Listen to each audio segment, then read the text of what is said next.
Hello code एनविलर्स, कैसे हो आप सब बढ़िया। तो काफ़ी लोगों का रिक्वेस्ट आ रही थी कि स्टैट्स 2 का वीडियो बनाया जाए जो कि एंड टर्म के पीवाईक्यू क्वेश्चन को कवर करे। तो ये जो वीडियो होने वाला है, ये वीडियो एंड टर्म के मोस्ट इंपॉर्टेंट वीडियो होने वाला है। इसको आप स्किप नहीं कर सकते हो क्योंकि डायरेक्टली यहाँ से क्वेश्चन आएंगे। ठीक है, इसमें हम एंड टर्म के जितने रिसेंट वाले पीवाईक्यू क्वेश्चन हैं उनको हम डिस्कस कर रहे होंगे। और केवल पीवाईक्यू नहीं डिस्कस कर रहे होंगे, हम उनसे रिलेटेड जो कॉन्सेप्ट होंगे उनको मैं क्रिस्टल क्लियर कर रहा हूँ, जिससे कि अगर आप मान लो कि डायरेक्टली इस वीडियो को भी देखते हो तो आपका कोई कॉन्सेप्ट नहीं छूटेगा, जो कि इस एग्जाम में आपके इंपॉर्टेंट क्वेश्चन है उसके कॉन्सेप्ट नहीं छूटेंगे और डायरेक्टली आप क्वेश्चन को सॉल्व कर सकते हो। तो चलिए स्टार्ट करते हैं बिना किसी देरी के। फर्स्ट क्वेश्चन यहाँ पे देखो, फर्स्ट क्वेश्चन आपके स्क्रीन पे दिख रहा होगा। लेट x1 x2 ये आपका गिवन है और इसमें देखो मैं बताना ये चाह रहा हूँ कि ये जो क्वेश्चन है वो किस बेस पे है। ये बोल रहा है कि जो म्यू कैप है इज बायस्ड एस्टिमेटर, या बोल रहा है कि रिस्क कैलकुलेट करो, वेरिएंस देखो यहाँ पे यूज़ हो रहा है, फिर यहाँ पे रिस्क और यहाँ पे वेरिएंस यूज़ हो रहा है। तो इस वाले क्वेश्चन को सॉल्व करने के लिए आपको बायस के बारे में पता होना चाहिए कि बायस आखिर होता क्या है, रिस्क क्या होता है, वेरिएंस कैसे कैलकुलेट करते हैं, कब बोलते हो कि एस्टिमेटर बायस है अनबायस है। तो इससे रिलेटेड आपको इन्फॉर्मेशन होनी चाहिए। तो बिना उसके कॉन्सेप्ट के आप इस क्वेश्चन को सॉल्व नहीं कर सकते हो। ये क्वेश्चन से रिलेटेड आपके मतलब हर बार एग्जाम में क्वेश्चन पूछा आता है, तो आप इससे मान लो कि 4 या 5 क्वेश्चन, तो 4 या 5 नंबर के क्वेश्चन तो यहाँ से बनते ही है। तो ये काफ़ी इंपॉर्टेंट हो जाता है। तो सबसे पहले हम स्टार्ट करते हैं, हम पहले समझते हैं बायस क्या होता है। अब देखो, नाम से ही क्लियर हो रहा है बायस, जैसे न्यूज़ आप देखते हो, ठीक है। तो अगर मान लो कोई एक्चुअल न्यूज़ है, मतलब रियल न्यूज़ ये है कि जो जैसे इंडिया और पाकिस्तान की आप ले लो। इंडिया और पाकिस्तान में जब थोड़ी सी मतभेद चल रही थी, थोड़ी सी क्या बहुत ज़्यादा मतभेद चल रही थी, जब वहाँ से स्ट्राइक वगैरह होना शुरू हो गए थे, तो आप देख रहे होगे, इंडियन न्यूज़ देख रहे हो के। तो भारत ने अटैक नहीं किया था, भारत जाके मतलब लाहौर कराची तक नहीं पहुँच गई थी। लेकिन जो इंडियन न्यूज़ चैनल थे वो दिखा रहे थे कि भारतीय सेना कराची तक पहुंच गई है या फिर लाहौर कब्जा लिया है। तो जो रियल सिनेरियो था वो कुछ और था, और जो इन्होंने एक्सपेक्टेड दिखाया था वो कुछ और था। तो जब एक्सपेक्टेड और रियल में क्या आता है, डिफरेंस आता है, तो उसको बोलते हो बायस, यानी कि एरर एग्जिस्ट करता है। ठीक है, तो आप बायस को क्या बोलोगे, आप इसको बोलोगे एक्सपेक्टेड वैल्यू ऑफ एरर। क्या बोलोगे इसको? Expected value of error. ठीक है, ये आपका बायस होता है। अब देखो, एरर क्या होता है। तो एरर मतलब यही हुआ कि मतलब ग्राउंड पे कुछ और चल रहा है और आपको दिखा कुछ और रहे हो। मतलब आप ना कुछ रिजल्ट कुछ और चाहिए और आपका कुछ रिजल्ट और ही आ रहा है।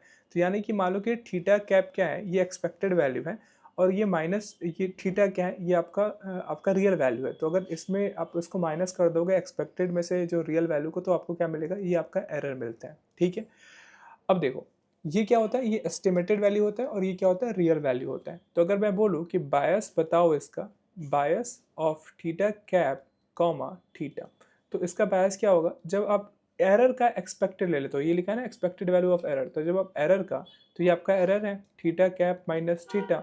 अब जब इसका आप एक्सपेक्टेड वैल्यू ले लोगे तो वो क्या कहलाएगा, बायस कहलाएगा। ठीक है, अब इसको सॉल्व करो। ठीक है, आपने आपने एक्सपेक्टेड वैल्यू का देखा होगा कि कैसे एक्सपेक्टेड वैल्यू काम करती है। जैसे पिछले वाले वीडियो में हमने देखा था कि अगर मान लो कि expected value of x plus a निकालना होता है। ए क्या है, ए आपका कांस्टेंट है, या इसको रियल वैल्यू बोल सकते हो। तो जब इसका एक्सपेक्टेड वैल्यू निकालते थे तो क्या होता था, तो जो रियल वैल्यू होती है ना वो एज इट इज़ बाहर आ जाती है। ठीक है, और जो एक्स है इसका हम क्या करते हैं, इसका हम एक्सपेक्टेड वैल्यू निकालते हैं। तो इसको हम लिख सकते थे expected value of x plus a. ठीक है, तो ऐसे ये क्या है, ये एक्सपेक्टेड वैल्यू है और ये क्या है, रियल वैल्यू है। तो इसको आप ऐसे भी लिख सकते हो, जो रियल वैल्यू है वो क्या हो जाएगा, वो बाहर आ जाएगा, उसका एक्सपेक्टेड वैल्यू नहीं लेंगे, और जो आपका एक्सपेक्टेड वैल्यू है उसका हम लेंगे इसका। ठीक है, थीटा कैप का एक्सपेक्टेड वैल्यू लेंगे। ये क्या हो गया, तो जो आपका बायस का फॉर्मूला निकल के आया यहाँ से वो होता है थीटा कैप कॉमा थीटा का बायस निकालोगे तो होगा expected value of theta cap minus theta. ठीक है, इतना समझ में आ गया। अब ये तो एक्सपेक्टेड वैल्यू के लिए होगा। अब इससे रिलेटेड जो लिनियरिटी की क्वेश्चन होती है ना, कैसे expected value linear formula follow करता है, कैसे वेरिएंस फॉलो करता है, उसको हम देखेंगे। ठीक है, अब हम समझ लेते हैं बायस जो होगा, कब हम बोलेंगे कि एस्टिमेटर बायस्ड है और कब बोलेंगे कि एस्टिमेटर अनबायस्ड है। तो देखो, आप क्या करते हो, आप एस्टिमेटर के लिए कोई फॉर्मूला या कुछ फंक्शन यूज़ करते हो, तो आप कब बोलोगे कि एस्टिमेटर क्या है, एस्टिमेटर क्या है, बायस्ड है। दो केस बनते हैं, एक तो एस्टिमेटर बायस्ड हो सकता है और दूसरा क्या हो सकता है, ये अनबायस्ड हो सकता है। तो किस केस में बोलोगे कि बायस्ड है और किस केस में बोलोगे कि अनबायस्ड है, तो ध्यान से समझना। अगर मान लो कि पहले हम देखते हैं बायस्ड, अनबायस्ड देखते हैं। अनबायस्ड का मतलब ये हुआ कि जो एरर है वो जीरो है, बायस क्या है, जीरो है, अनबायस्ड मतलब बायस इक्वल टू जीरो। अनबायस्ड मतलब बायस क्या है गया, जीरो हो गया। तो वो क्या बोलोगे, अगर बायसनेस कुछ नहीं है, जो रियल ग्राउंड पे चल रहा है और जो रिपोर्टिंग हो रही है दोनों सेम है, तो क्या बोलोगे बायसनेस यहाँ पे जीरो है। तो जब बायस जीरो हो जाएगा तो इस वाले वैल्यू में आप जीरो पुट कर दोगे तो क्या होगा, तो यहाँ पे बायस में जीरो हो जाएगा और यहाँ पे हो जाएगा expected value of theta cap minus theta हो जाएगा। अब देखो इसको आप ऐसे लिख सकते हो, माइनस थीटा जो है ये इधर जाएगा तो प्लस थीटा हो जाएगा, तो ये हो जाएगा expected value of theta cap equal to theta. ठीक है, तो अगर अनबायस्ड होगा तो आपका क्या होगा, आपका जो expected value of theta cap होगा वो थीटा के बराबर हो जाएगा, यानी जो एक्सपेक्टेड वैल्यू होगी वो रियल वैल्यू के बराबर होगी। ठीक है, तो आप बोलोगे अनबायस्ड है। और इसके जस्ट अपोजिट बायस्ड कब होगा, जब आपका एक्सपेक्टेड वैल्यू जो होगा थीटा कैप का वो बराबर नहीं होगा थीटा के। ठीक है, तो आप क्या बोलोगे, ये आपका बायस्ड है। दोनों बराबर नहीं है तो क्या है, आपके बायस्ड है, यानी कि ग्राउंड पे कुछ और हो रहा है, रिपोर्टिंग कुछ और की जा रही है, यानी कि यहाँ पे बायसनेस है। तो आई होप कि आपको समझ में आ गया होगा कि बायस्ड और अनबायस्ड किसे कहते हैं, समझ में आ गया। और कुछ चीज़ें होती हैं उनको हम देख लेते हैं, जैसे एक होता है रिस्क। ठीक है, रिस्क आपने देखा, रिस्क भी कई क्वेश्चन पूछा जाएगा। तो रिस्क क्या होता है, तो यहाँ पे आप एक कीवर्ड समझना, रिस्क क्या होता है। रिस्क को समझो कि स्क्वायर्ड एरर होता है, जो भी एरर आता है उसका आप स्क्वायर कर दो तो वो क्या होगा, वो आपका रिस्क निकल के आ जाएगा। ठीक है, तो रिस्क अगर निकालना है आपका, सपोज करो कि रिस्क निकालना है आपका थीटा कैप कॉमा थीटा का, तो इसका क्या होगा, स्क्वायर्ड एरर। यानी कि आप एरर क्या, एरर कैसे आता है, एरर ये वाला है, error theta cap minus theta होता है, तो आप यहाँ पे लिखो थीटा कैप माइनस थीटा, ये आपका क्या हो गया, एरर हो गया।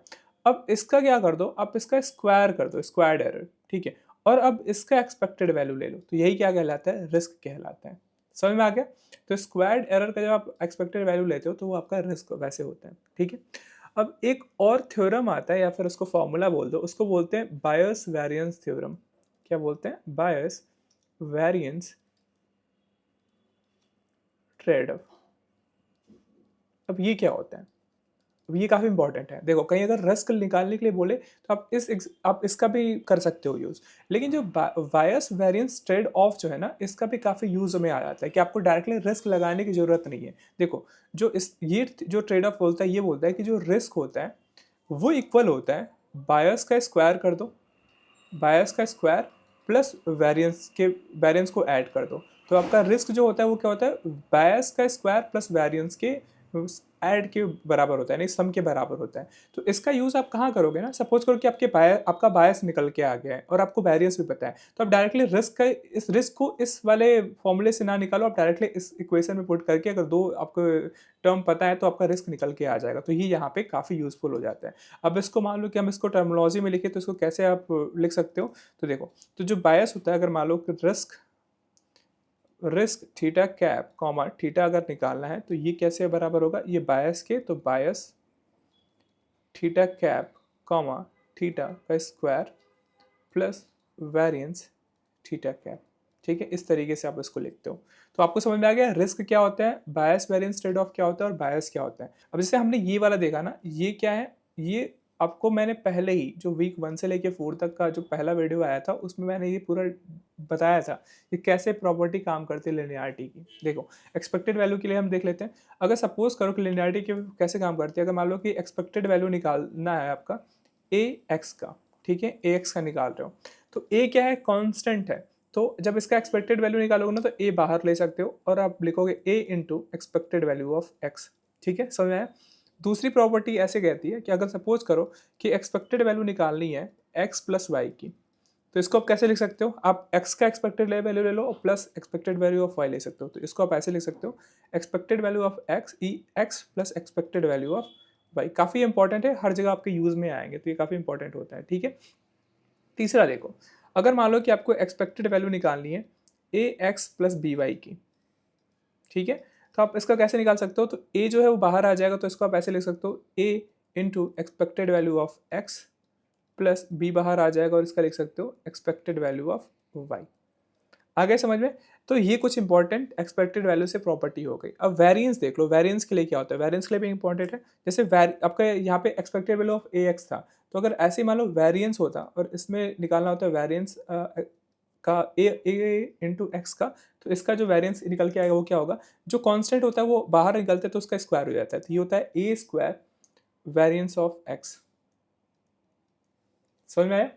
ऐसी दूसरी प्रॉपर्टी है वेरिएंस रिलेटेड, अगर मान लो कि वेरिएंस ऑफ, जैसे x प्लस वाई था, ठीक है, अब मान लो कि x प्लस वाई था तो ये ऐसे हो गया। अब मान लो कि इसको ax को हम एक और प्रॉपर्टी देख लेते हैं पहले, फिर उसके बाद वो देखेंगे। तो मान लो कि वेरिएंस x प्लस a है, ठीक है, a क्या है, ये आपका कांस्टेंट है।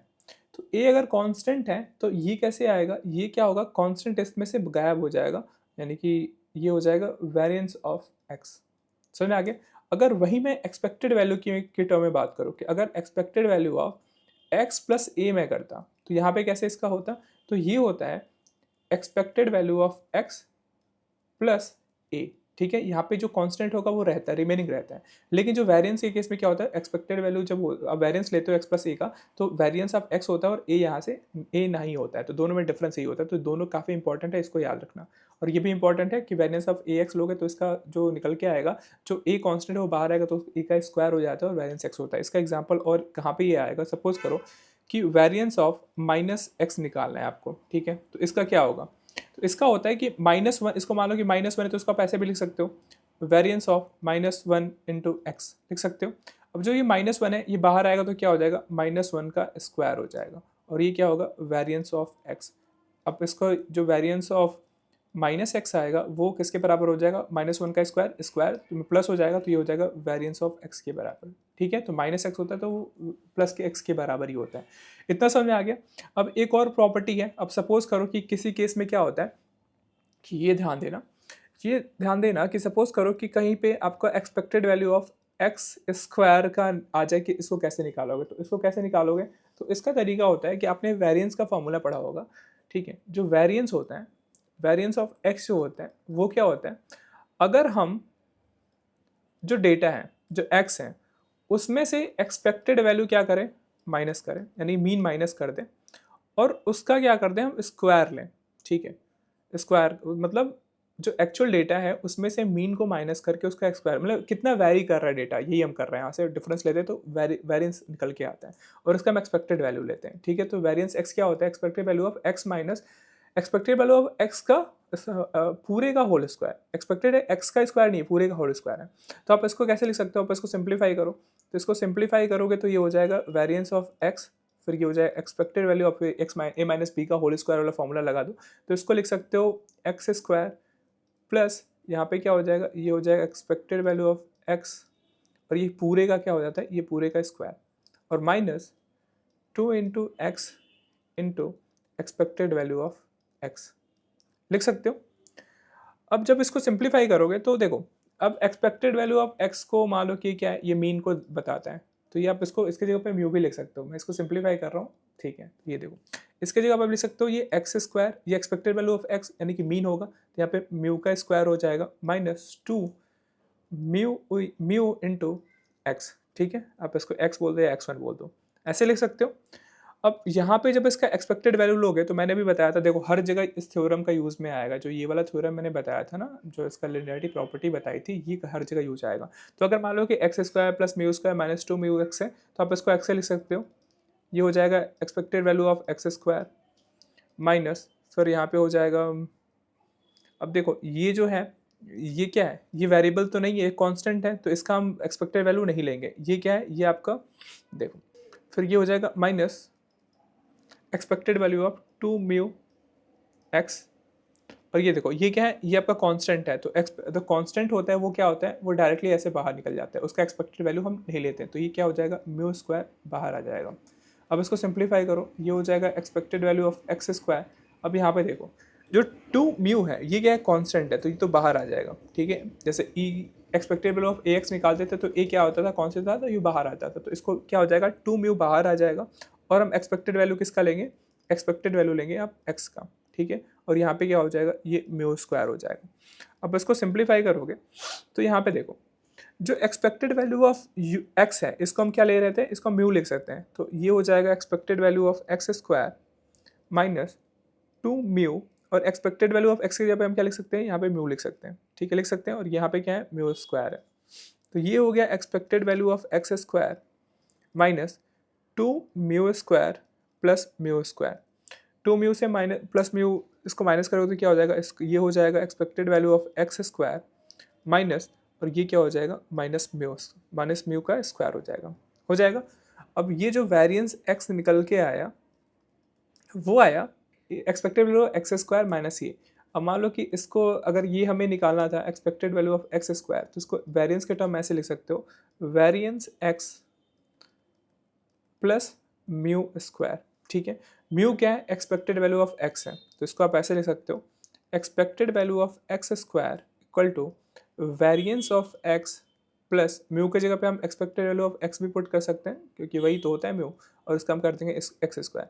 तो यही आपका फॉर्मूला निकल के आया है कि अगर मान लो कि किसी भी क्वेश्चन में expected value of X square निकल के आना हो तो आप इसके जगह पर डायरेक्टली वेरिएंस का भी यूज़ कर सकते हो, तो आप लिखोगे variance x plus expected value of x का होल स्क्वायर। ठीक है, समझ में आ गया। अब देखो ये जो बोलोगे कि सर ये क्यों बता रहे हो आप, तो ये बताना इसलिए ज़रूरी है कि जब अब मैं डायरेक्टली इन सब चीज़ों का क्वेश्चन में यूज़ करूंगा तो आप फिर से नहीं बोलोगे कि ये कैसे आ रहा है। ठीक है, तो इसलिए ये जो कॉन्सेप्ट है पहले समझ जाओ कि ये कॉन्सेप्ट हर जगह मतलब कहीं ना कहीं क्वेश्चन में अप्लाई होगा।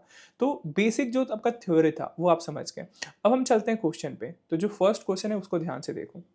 बोला है let x1 x2 xn be IID samples. ठीक है, ये इंडिपेंडेंट आइडेंटिकल डिस्ट्रीब्यूशन सैंपल दिया हुआ है from A distribution with an unknown mean mu. Mu क्या है, अननोन है, एंड स्टैंडर्ड डेविएशन आपका दिया गया है 4। और ये बोल रहा है कि अननोन म्यू है, तो इसमें बोल रहा है कि जो म्यू कैप है वो x1 प्लस x4 अपॉन 2 से कैलकुलेट किया जा रहा है, जो कि एस्टिमेटर है म्यू का। ठीक है, ये आपका एस्टिमेटर दिया हुआ है। Which of the following option is correct. बोल रहा है कि जो म्यू कैप है is a biased estimator of mu. क्या ये जो म्यू कैप है वो बायस्ड एस्टिमेटर है म्यू का, या फिर आपको ये बताना है कि अनबायस्ड एस्टिमेटर है। फिर बोल रहा है कि जो रिस्क आप निकालोगे is same not as variance X, या फिर जो रिस्क निकालोगे वो वेरिएंस अब म्यू कैप के बराबर होगा। तो यहाँ पे तीन चीजें समझ में आ रही है। एक तो रिस्क निकालने के लिए बोल रहा है, वेरिएंस निकालने के लिए बोल रहा है म्यू कैप का, एस्टिमेटर का आप वेरिएंस निकालो, और आपको बायस निकालने के लिए बोल रहा है। तो देखो क्या क्या गिवन पॉइंट है उसको हम लिख लेते हैं पहले। तो देखो यहाँ पे क्या दिया गया है, ये बोल रहा है कि जो x1 x2 डॉट डॉट ये xn क्या है, ये आपके IID में है। ठीक है, और इसका जो मीन है वो अननोन है, और इसी के लिए हम एस्टिमेटर निकाल रहे हैं। मीन क्या है, आपका जो म्यू है वो अननोन है। ठीक है, और आपका स्टैंडर्ड डेविएशन दिया गया, हम इसको ST से दिखाते हैं। ठीक है, मतलब ST से डिनोट कर रहे हैं। स्टैंडर्ड डेविएशन क्या है, ये आपका 4 है। तो आप बताओ कि यहाँ पे वेरिएंस की बात हो रही थी, तो जो स्टैंडर्ड डेविएशन होता है अगर उससे हमें वेरिएंस निकालना होता है तो क्या करते हैं, अगर वेरिएंस निकालना होता है तो स्टैंडर्ड डेविएशन का क्या करते हैं, हम स्क्वायर कर देते हैं। तो वेरिएंस क्या हो जाएगा, ये 4 का स्क्वायर, तो ये हो जाएगा 16। तो वेरिएंस क्या है, वेरिएंस भी आपका दिया हुआ है 16 दिया हुआ है। ठीक है, अब पहला जो चीज़ है बायस्ड एस्टिमेटर है या नहीं बायस, वो अनबायस्ड है, वो कैसे पता चलेगा। तो देखो आपका जो एस्टिमेटर दिया गया है वो म्यू कैप दिया गया है, वो बोल रहा है कि ये है x1 प्लस x4 अपॉन 2 के बराबर। ठीक है, ये आपका एस्टिमेटर दिया गया है।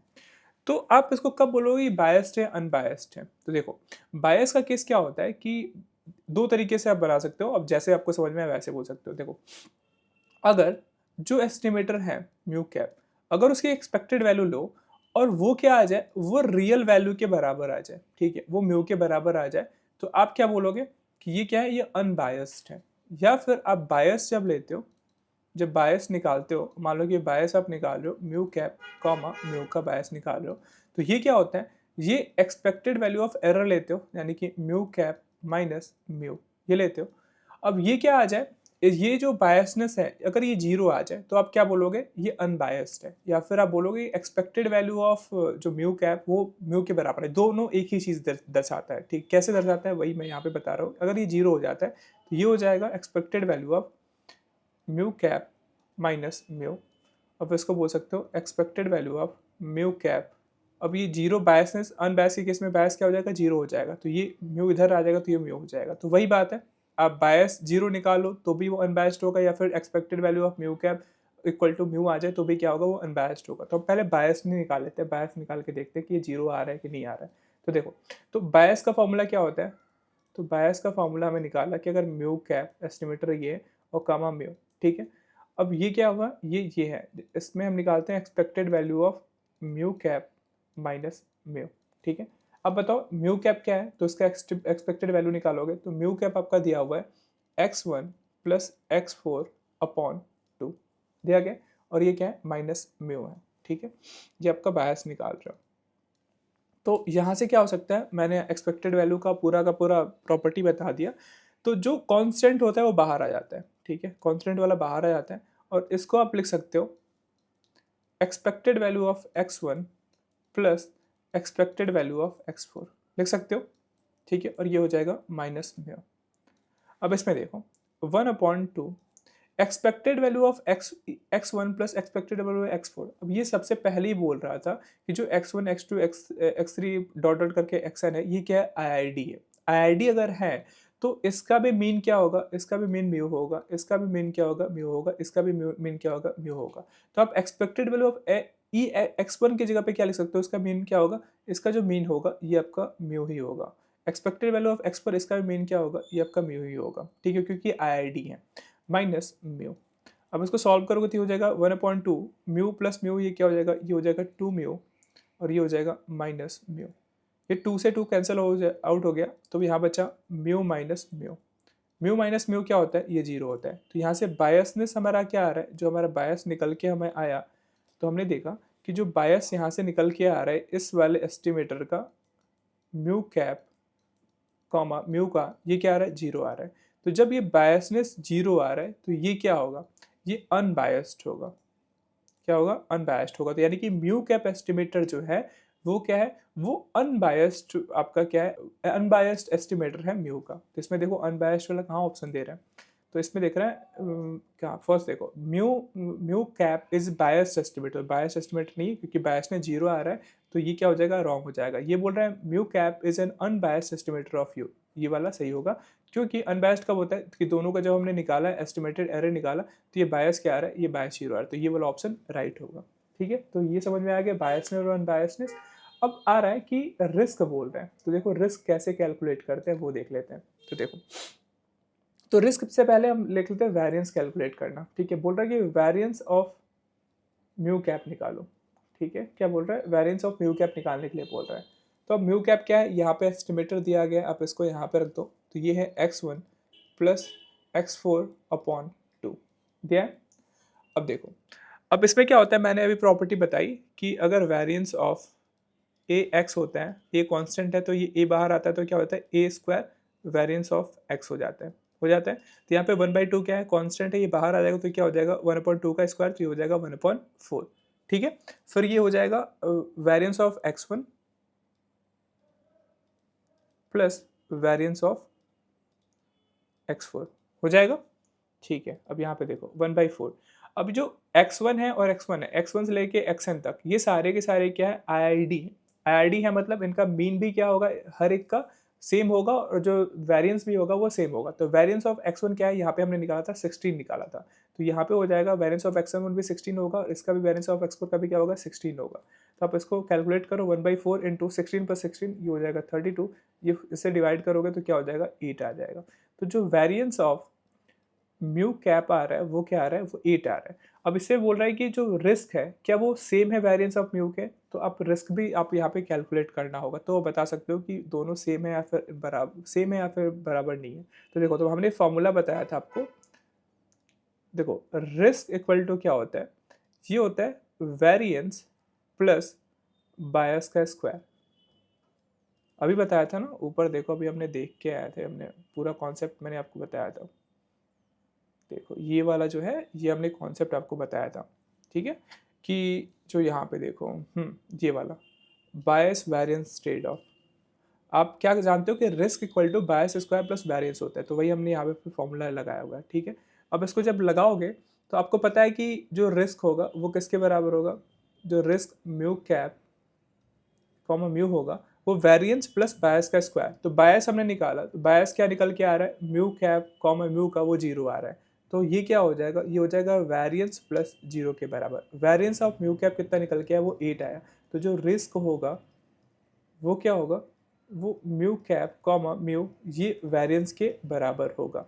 तो वेरिएंस का वैल्यू कितना है, तो यहाँ से ये वैल्यू पुट कर दोगे 8 होगा। तो आप क्या जान रहे हो कि जो रिस्क है वो वेरिएंस के बराबर आ रहा है, क्योंकि बायसनेस यहाँ पे क्या है, जीरो है।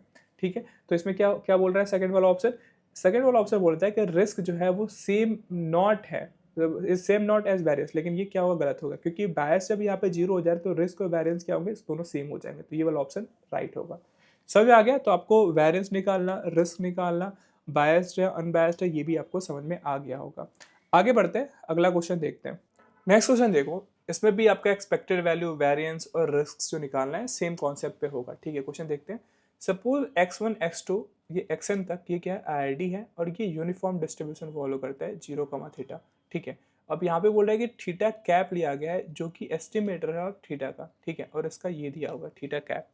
ठीक है, which of the following option is correct, ये आपको बताना कौन सा ट्रू होगा या कौन सा करेक्ट होगा। ठीक है, तो expected value of theta cap निकालने के लिए बोल रहा है, फिर ये बोल रहा है कि अनबायस्ड है या बायस्ड है थीटा कैप जो एस्टिमेटर है, फिर वेरिएंस ऑफ थीटा कैप निकालने के लिए बोल रहा है, फिर ये रिस्क निकालने के लिए बोल रहा है जब k इक्वल टू 2 है। तो सबसे पहले क्या क्या गिवन पॉइंट है वो हम देख लेते हैं। तो जो आपका जो डेटा दिया गया ना x1 x2 comma dot dot करके xn, ये क्या है, ये आपका बोल रहा है कि आईआईडी है। ठीक है, और कौन सा डिस्ट्रीब्यूशन फॉलो कर रहा है, ये यूनिफॉर्म डिस्ट्रीब्यूशन फॉलो कर रहा है। यूनिफॉर्म डिस्ट्रीब्यूशन 0, थीटा ये फॉलो कर रहा है। ठीक है, और जो आपका एस्टिमेटर दिया गया है वो थीटा कैप दिया गया है, ये है आपका k/n summation of i equal to 1 to n, और ये क्या है, ये आपका xi दिया गया, ये एस्टिमेटर का काम कर रहा है। तो सबसे पहले जो निकालने के लिए बोला है वो आपको बोलना है कि एस्टिमेटर, आपका estimated value of theta cap निकालना है। तो कैसे निकालोगे आप, यहाँ पे देखो, estimated value of theta cap निकालना है। तो सारा का सारा प्रॉपर्टी में पता है कि कैसे हम एस्टिमेटेड वैल्यू निकालते हैं। तो देखो यहाँ पे, तो ये क्या है, आपका जो एक्स आई है ये आपका वेरिएबल है, ये के अपॉन एन क्या है, कॉन्स्टेंट है। तो जब इसमें एस्टिमेटेड वैल्यू लगाओगे ना, ये ऐसे लगाओगे K upon N summation of I equal to 1 N, और ये होगा एक्स आई। तो इसमें से जो कांस्टेंट टर्म होता है वो बाहर आ जाएगा। जैसे एक्सपेक्टेड वैल्यू ऑफ हमने ये देखा था ना, हमने ये देखा था ए एक्स अगर होता है तो ये क्या हो जाता है, a into expected value of x हो जाता है, कांस्टेंट बाहर आ जाता है। तो ये हो जाएगा k/n, और ये हो जाएगा estimated value of summation of I equal to 1, और ये हो जाएगा एक्स आई। ठीक है, इतना समझ में आ गया। तो ये आपका हो जाएगा estimated value of theta cap. अब यहाँ पे एक और चीज़ समझो, यहाँ पे देखो ये क्या बोल रहा है, ये बोल रहा है कि expected value of summation of इतना। तो अब जो ये है ना, आप ये वाला फॉर्मूला याद रखना, ये थ्योरम याद करना कि जब आप एक्सपेक्टेशन वैल्यू ऑफ सम निकालते हैं, एक्सपेक्टेशन ऑफ जो सम होता है, expectation of sum equal to होता है सम ऑफ एक्सपेक्टेशन। ठीक है, सम ऑफ एक्सपेक्टेशन। ठीक है, अब इसको ऐसे बोलो कि अगर मान लो कि कहीं आपका सम दिया गया है, ठीक है, आपका ये कहीं सम दिया गया है i इक्वल टू 1 और ये n तक, और यहाँ पे xi दिया गया है, तो ये बराबर होता है, आप सम को बाहर ले लो, सम बाहर ले लो, तो i इक्वल टू 1 n, और इसको आप ऐसे भी लिख सकते हो एक्सपेक्टेड वैल्यू ऑफ xi। ठीक है, और ये तक इधर तक जाता है। ठीक है, इस तरीके से भी लिख सकते हो। तो यहाँ पे इसको लिखने का तरीका क्यों ऐसे मैं लिख रहा हूँ, यहाँ पे आपको समझ में आएगा। अब यहाँ पे देखो, यहाँ पे क्या कर रहे हो, ये समेशन कर रहे हो। ठीक है, expected value of x I to X N तक, तो अब तो यहाँ पे एक्स एन तक जाएगा, expected value of X N तक जाएगा। ठीक है, तो अब बताओ कि अगर ऐसा कुछ है तो आप इसको ऐसे भी लिख सकते हो, expected value of X one plus expected value of X two plus expected value of X three, और फिर डॉट डॉट करके expected value of X N लिख सकते हो। अब आप बताओ कि अगर ये आईआईडी होती हैं तो x1 x2 जो कि सारे के सारे का एक्सपेक्टेड वैल्यू होगा वो सेम ही होगा। ठीक है, तो आप इसको ऐसे लिख सकते हो, ये n टाइम जा रहा है तो ये हो जाएगा n into expected value of x1। ठीक है, ये हो सकता है क्योंकि ये n तक जा रहा है ना, तो n से इंटू हो जाएगा। आप प्लस करो तो प्लस क्या होता है, जितने बार टर्म होता है उससे वो इंटू हो जाता है। तो ये n टर्म है तो n इंटू x1 हो जाएगा क्योंकि ये आईआईडी में है। ठीक है, अब यहीं पे हम यहाँ पे देख रहे हैं, तो ये क्या हो जाएगा, इसको आप ऐसे लिख सकते हो, ऑफ थीटा कैप होगा वो हो जाएगा k अपॉन n, और यहाँ पे हो जाएगा, यहाँ पे समेशन किया गया था तो ये बराबर हो जाएगा इंटू n इंटू x1 या फिर xi बोल सकते हो। ठीक है, हो जाएगा इतना। अब यहाँ पे देखो, अब ये यूनिफॉर्म दिया गया है ना, जो x1 से x2 ये यूनिफॉर्म आपका फॉलो करते हैं। तो यूनिफॉर्म फॉलो करने का मतलब, यूनिफॉर्म डिस्ट्रीब्यूशन फॉलो करने का मतलब, तो इसका एक्सपेक्टेड वैल्यू क्या होगा, यानी कि मीन क्या होगा। तो इसका जो एक्सपेक्टेड वैल्यू होता है यूनिफॉर्म का, ये आपको फॉर्मूला गिवन होगा आपके, आप जब क्वेश्चन पेपर जब देखोगे जब एग्जाम देने जाओगे तो ये सबसे ऊपर ही फॉर्मूला दिया होता है। तो यूनिफॉर्म का एक्सपेक्टेड वैल्यू क्या होता है, आप यहाँ पे देख लेना कि ये क्या है, ये कॉन्टिन्यूस डिस्ट्रीब्यूशन है। ये देखो यहाँ पे ये इस तरीके का ब्रैकेट लगा है तो कॉन्टिन्यूस है। तो इसका एक्सपेक्टेड वैल्यू क्या होता है, ये होता है a plus B upon two के बराबर। ठीक है, तो यहाँ पे बताओ जो यूनिफॉर्म ये फॉलो कर रहा है, तो यहाँ पे यूनिफॉर्म में क्या है, ए के बराबर है 0 के और बी के बराबर क्या है, बी जो है थीटा गिवन है। तो इसका एक्सपेक्टेड वैल्यू क्या होगा, तो इसका एक्सपेक्टेड वैल्यू होगा a प्लस बी यानी कि 0 प्लस बी अपॉन टू, यानी कि b अपॉन टू। तो जो हर एक टर्म का ये क्या है, सारे आईडी हैं, तो इसका भी एक्सपेक्टेड वैल्यू क्या होगा, ये b अपॉन टू होगा, इसका भी क्या होगा, b अपॉन टू होगा, और इसका भी क्या होगा, b अपॉन टू होगा। तो हम क्या इसके जगह पे b अपॉन टू पुट कर सकते हैं, तो ये हो जाएगा आपका expected value of theta cap equal to k upon n into expected value of x1 कितना निकल गया है, ये आया b अपॉन टू। ठीक है, अब b अपॉन टू बोलो, यहाँ b अपॉन टू नहीं बोलो, यहाँ पे b की जगह पे क्या है, यहाँ पे थीटा गिवन है, तो इसको क्या बोलोगे आप, इसको थीटा बोल दोगे, तो यहाँ पे लिख दो थीटा। तो ये हो जाएगा थीटा अपॉन टू। तो जो हमारा एक्सपेक्टेड वैल्यू निकल के आया, वो निकल के कितना आया थीटा कैप का, तो वो निकल के आया, n से n निकल जाएगा, कैंसिल आउट हो जाएगा, ये हो जाएगा k थीटा बाई टू।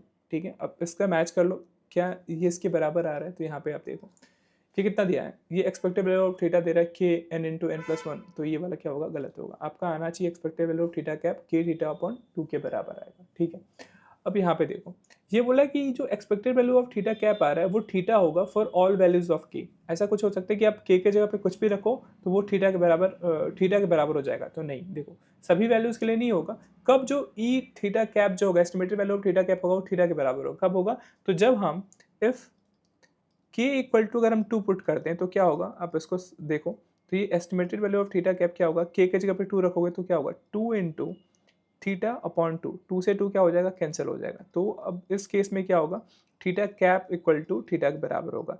तो ये जो थर्ड ऑप्शन बोल रहा है ना कि जो E estimated value of theta cap equal to theta होगा for all values of k, तो ये क्या होगा, गलत होगा। ये ऑल वैल्यूज ऑफ के लिए नहीं होगा, ये एक ही टाइम में होगा जब के की वैल्यू क्या होगी, टू होगी, तब estimated value of theta cap जो होगा वो थीटा के बराबर होगा। तो ये वाला ऑप्शन भी क्या होगा, गलत हो जाएगा, ये वाला भी ऑप्शन गलत होगा। ठीक है, अब बोल रहा है क्या, theta is unbiased estimator of theta if only if के इज इक्वल टू टू। अब यहाँ पे समझो ध्यान से, अब बताओ बायस्ड और अनबायस्ड क्या होता है। बायस्ड मतलब ये अनबायस्ड पर देखो, अनबायस्ड कब होता है, अनबायस्ड तब होता है जब बायस क्या हो जाए, जब बायस क्या हो जाए, जीरो हो जाए। और जब बायस जीरो हो जाता है तो इसका मतलब क्या होगा, इसका मतलब होता है कि जो expected value of mu cap होगा वो क्या हो जाएगा, वो म्यू के बराबर हो जाएगा। म्यू कैप बोलो, म्यू बोलो, इस केस में थीटा है तो ये क्या हो जाएगा, जब estimated value of theta cap वो बराबर हो जाए थीटा के। ठीक है, तो अब बताओ कि estimated value of theta cap कितना निकल के आ रहा है, के थीटा अपॉन टू आ रहा है। ये कब बराबर हो रहा है थीटा का, यानी कब ये अनबायस्ड हो रहा है, जब हम के इक्वल टू टू पुट कर रहे हैं। तो ये वाला स्टेटमेंट क्या होगा, राइट होगा। Theta cap is unbiased estimator of theta if and only if के इक्वल टू टू। के की अगर वैल्यू कुछ और होती है तो वो अनबायस्ड नहीं होगा। बायस के लिए, अनबायस्ड के लिए क्या होता है कि दोनों जो एक्सपेक्टेड वैल्यू होती है वो रियल वैल्यू के बराबर है। तो ये तभी होगा जब हम के इक्वल टू टू यहाँ पे पुट कर रहे हैं। तो यहाँ पे ऑप्शन बी वाला जो होगा वो राइट होगा। आगे समझ में, अब वेरिएंस निकालने के लिए बोल रहे हैं, तो देखो वेरिएंस हम कैसे निकालते हैं, यहाँ पे ध्यान से समझना। देखो जो वेरिएंस होता है, ठीक है, ये बोल रहा है वेरिएंस ऑफ थीटा कैप निकालने के लिए। तो यहाँ पे बताओ थीटा कैप क्या है, तो थीटा कैप जो है वो यहाँ पे पुट कर लो। थीटा कैप की वैल्यू क्या है, ये है आपका K upon N summation of I equal to one N, और ये एक्स आई। ठीक है, मैंने आपको यहाँ पे देखा था ये क्या है, कांस्टेंट टर्म है। तो मैंने एक आपको प्रॉपर्टी बताई थी वेरिएंस ऑफ ए एक्स की। ठीक है, तो जब ए एक्स कॉन्स्टेंट होता है तो ए जो बाहर आता है तो ये क्या होता है, ए स्क्वायर और वेरिएंस ऑफ एक्स हो जाता है। ठीक है, तो यहाँ पे के बाई एन जो है वो क्या है, ये आपका कांस्टेंट टर्म है। तो ये बाहर आएगा तो इसको कैसे लिख सकते हो, तो ये हो जाएगा के बाई एन का होल स्क्वायर हो जाएगा, और ये हो जाएगा variance of summation of I equal to one N, और ये होगा एक्स आई। ठीक है, अब यहाँ पे देखो सेम जो हमने एस्टिमेटेड वाला लगाया था ना, अब यहाँ पे देखो, यहाँ पे ध्यान से देखना कि ये यूनिफॉर्म डिस्ट्रीब्यूशन दिया गया है। तो यानी कि हर एक जो टर्म है वो सेम आपका मीन या एक्सपेक्टेड वैल्यू और सेम जो होगा वेरिएंस फॉलो करेगा। तो यहाँ पे वेरिएंस हम कैसे निकालते हैं, वेरिएंस निकालने का यूनिफॉर्म डिस्ट्रीब्यूशन का फॉर्मूला होता है ये होता है b माइनस ए अपॉन b माइनस ए का होल स्क्वायर अपॉन 12। अब b क्या है यहाँ पे, b है यहाँ पे गिवन थीटा, यहाँ पे थीटा गिवन है थीटा, और a का क्या गिवन है, ये जीरो गिवन है, तो थीटा माइनस जीरो का होल स्क्वायर अपॉन 12। तो जो वेरिएंस निकल के आ रहा है वो क्या आ रहा है, वो आ रहा है थीटा का स्क्वायर अपॉन 12। ठीक है, तो इसका भी जो x1 टर्म होगा इसका भी वेरिएंस थीटा स्क्वायर अपॉन 12, इसका भी थीटा स्क्वायर अपॉन 12, इसका भी थीटा स्क्वायर अपॉन 12, क्योंकि ये IID में है। तो अब बताओ कि अगर सम कर दो, अगर सबका जो वेरिएंस सेम ही आ रहा है, तो इसका जब समेशन करोगे तो ठीक है, तो आप इसको ऐसे भी लिख सकते हो, इसको आप ऐसे लिख सकते हो q अपन n का स्क्वायर, इसको आप ऐसे लिख सकते हो समेशन करने के लिए कि हो जाएगा variance of x1 plus variance of x2, फिर डॉट डॉट करके ये वेरिएंस ऑफ xn कर सकते हो सारा का सारा। अब यहाँ पे ध्यान से देखना कि ये क्या है, ये IIDs में है, तो सबके क्या होंगे, जो वेरिएंस होगा वो सेम ही होगा। वेरिएंस कितना निकल के आया, ये निकल के आया थीटा स्क्वायर अपॉन 12, इसका भी कितना निकल के आएगा, थीटा स्क्वायर अपॉन 12 आएगा। ठीक है, अब जब इसका प्लस करोगे, सम करोगे, तो ये क्या होगा, n टर्म्स है, तो आप इसको ऐसे ले सकते हो, ये किसके बराबर होगा, k बाई एन का स्क्वायर, और ये जो बराबर होगा वो n टाइम्स में क्या हो जाएगा, हो जाएगा ये थीटा n इंटू थीटा का स्क्वायर अपॉन 12, क्योंकि n टाइम आ रहा है तो n से इंटू कर सकते हो। ठीक है, आया समझ में।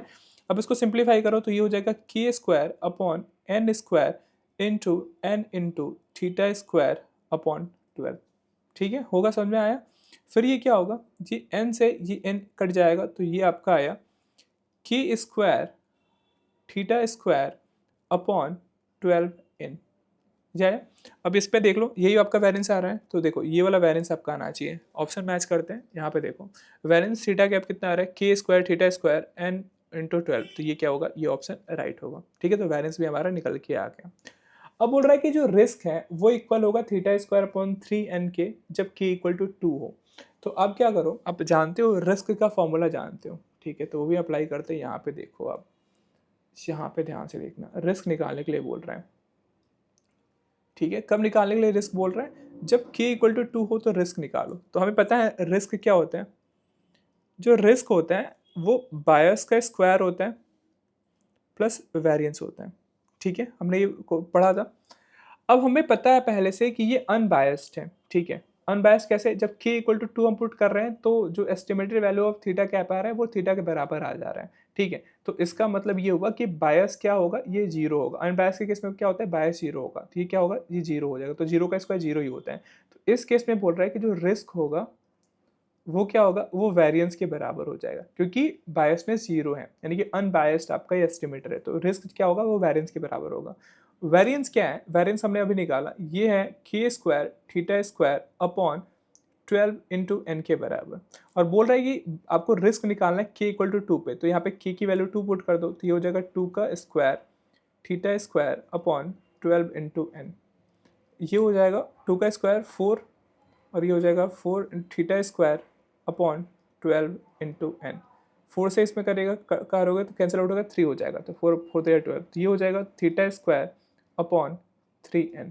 कब, जब k इक्वल टू 2 हो तो आप यहाँ पे चेक कर लो रिस्क कितना आ रहा है, थीटा स्क्वायर अपॉन 3n, तो ये भी ऑप्शन क्या होगा, ये भी ऑप्शन आपका राइट होगा।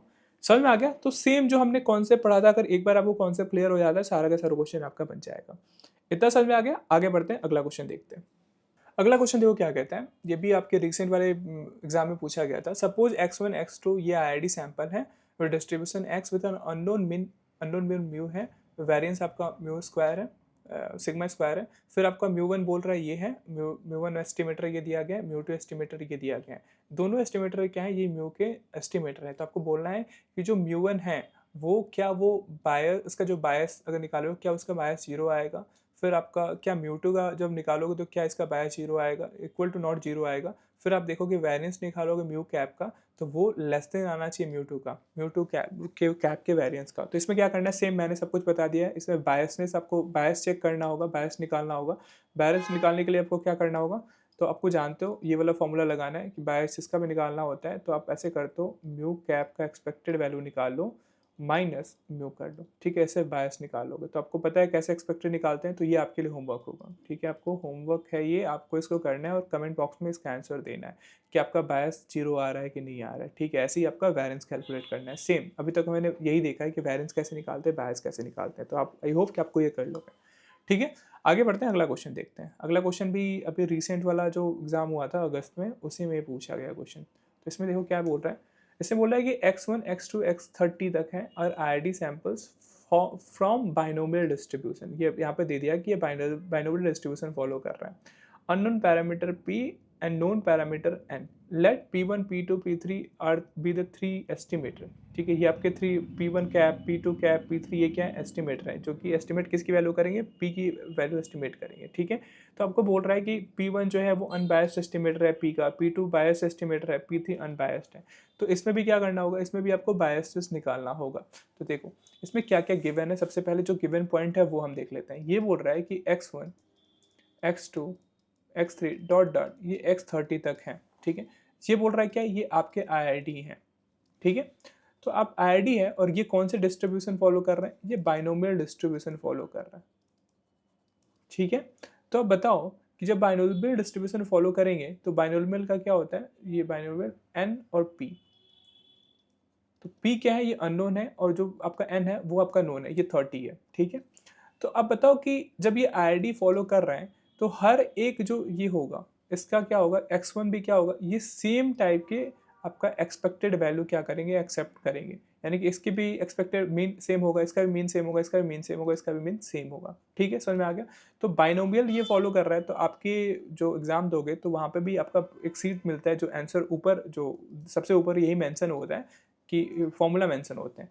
तो अब बताओ कि जो बाइनोमियल होता है उसका एक्सपेक्टेड वैल्यू क्या होता है। तो जो बाइनोमियल का एक्सपेक्टेड वैल्यू होता है या मीन होता है वो होता है एन पी के बराबर। ठीक है, तो एन पी क्या होगा, इसका एक्सपेक्टेड वैल्यू होगा। तो इससे क्या समझ में आ रहा है कि जो एक्सपेक्टेड वैल्यू ऑफ x1 होगा, एक्सपेक्टेड वैल्यू ऑफ x2 होगा, ये सारा का सारा IID है, यानी कि सेम डिस्ट्रीब्यूटेड फॉलो कर रहे हैं। तो ये IID होने का इसका भी आपका इसका भी एक्सपेक्टेड वैल्यू क्या होगा, NP होगा, इसका भी क्या होगा, NP होगा। ठीक है, समझ में आ गया। तो हमें एक्सपेक्टेड वैल्यू पता चल गई। अब बोल रहा है कि ये अनबायस्ड है या बायस्ड है, ये जो एस्टिमेटर है वो कैसे पता चलेगा। तो अनबायस्ड और बायस्ड कैसे पता चलता है, देखो जो अनबायस्ड अगर होगा, अनबायस्ड होगा तो अनबायस्ड का केस क्या होता है, अनबायस्ड एस्टिमेटर तब होगा जब बायसनेस क्या हो, जब बायस इक्वल टू 0 हो जाए। जब बायस 0 हो जाता है तो इस वैल्यू में क्या होता है कि जो expected value of P1 cap होगा या फिर P2 कैप होगा, जो भी हो, वो क्या होगा, वो P के बराबर हो जाएगा। ठीक है, ये अनबायस्ड केस में होगा कि जो एक्सपेक्टेड वैल्यू ऑफ एस्टिमेटर होगा वो रियल वैल्यू के बराबर हो जाएगा। ठीक है, तो यहाँ पे 3 एस्टिमेटर दिए गए हैं, P1 cap, P2 cap, P3 cap. तो इन सब का हम एस्टिमेट निकाल लेते हैं। तो हम पहले निकालेंगे estimate value of estimated value of P1 cap, ऐसे हम निकालेंगे estimated value of P2 cap, और फिर ऐसे निकालेंगे estimated value of P3 cap. Unbiased होगा जब वो P के बराबर आ जाएंगे, अगर P के बराबर नहीं होगा तो वो क्या होगा, वो बायस्ड होगा। तो निकालते हैं, तो estimated value of P cap निकालो। तो ये estimated value of P cap यहाँ पे दिया हुआ है, ये यहाँ पे लिख लो आप। ये दिया गया है I इक्वल टू 1 से 30 तक, ये है XI अपॉन 30। ठीक है, ये है। तो अब यहाँ पे देखो, यहाँ पे आपको ध्यान से देखना है। तो हमने देखा था एस्टिमेटेड वैल्यू ऑफ AX अगर होता है तो A बाहर आता है, कॉन्स्टेंट टर्म बाहर रहता है, तो 30 क्या कॉन्स्टेंट टर्म है, ये क्या हो जाएगा, बाहर आ जाएगा। तो ये हो जाएगा 1/30, ये हो जाएगा expected value of summation of I equal to 1 30, और ये हो जाएगा XI।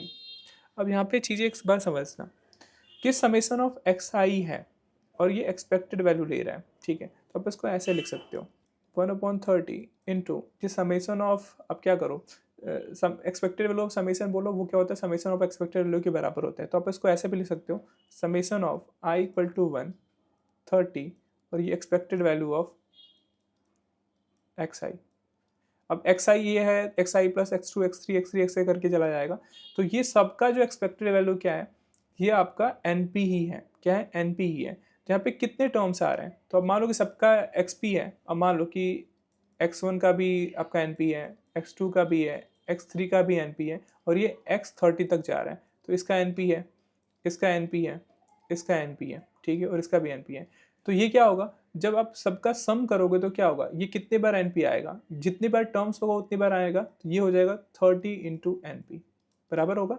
तो जो expected value of X one होगा, क्योंकि आई डी है तो सबका एनपी होगा, तो आप इसको ऐसे ले सकते हो 1/30 इंटू 30 इंटू, क्योंकि 30 टर्म्स हैं तो 30 into n into p, 30 into n into p. समझ में आया? मैं एक बार फिर से कोशिश करता हूँ समझाने की। अब देखो इसमें क्या समझ में आ रहा है ना, कि ये बोल रहा है, समीशन बोल रहा है कि एक्स आई तक, तो हमें पता है कि एक्सपेक्टेड वैल्यू ऑफ हर एक टर्म का हमने कितना निकाला, कि आई डी है तो हर टर्म का एक्सपेक्टेड वैल्यू क्या होगा, एन पी होगा, क्योंकि बाइनोमियल फॉलो कर रहा है, बाइनोमियल डिस्ट्रीब्यूशन फॉलो कर रहा है। तो अगर एक्स वन का भी एन पी है, एक्स टू का भी एन पी है और एक्स 30 का भी एन पी है, तो इसमें 30 टर्म्स है और सबका एन पी आ रहा है, तो जब सबका सम करोगे तो क्या होगा, 30 इंटू एन पी आएगा, 30 एन पी आएगा। ठीक है, तो हम यहाँ पे वही रख रहे हैं, 30 इंटू एन इंटू पी रख दे रहे हैं। ठीक है, तो जो हमारा estimated value of P1 cap आ रहा है वो कितना आ रहा है, 30 से 30 कैंसिल आ जाएगा, तो ये हो जाएगा estimated value of P cap equal to NP।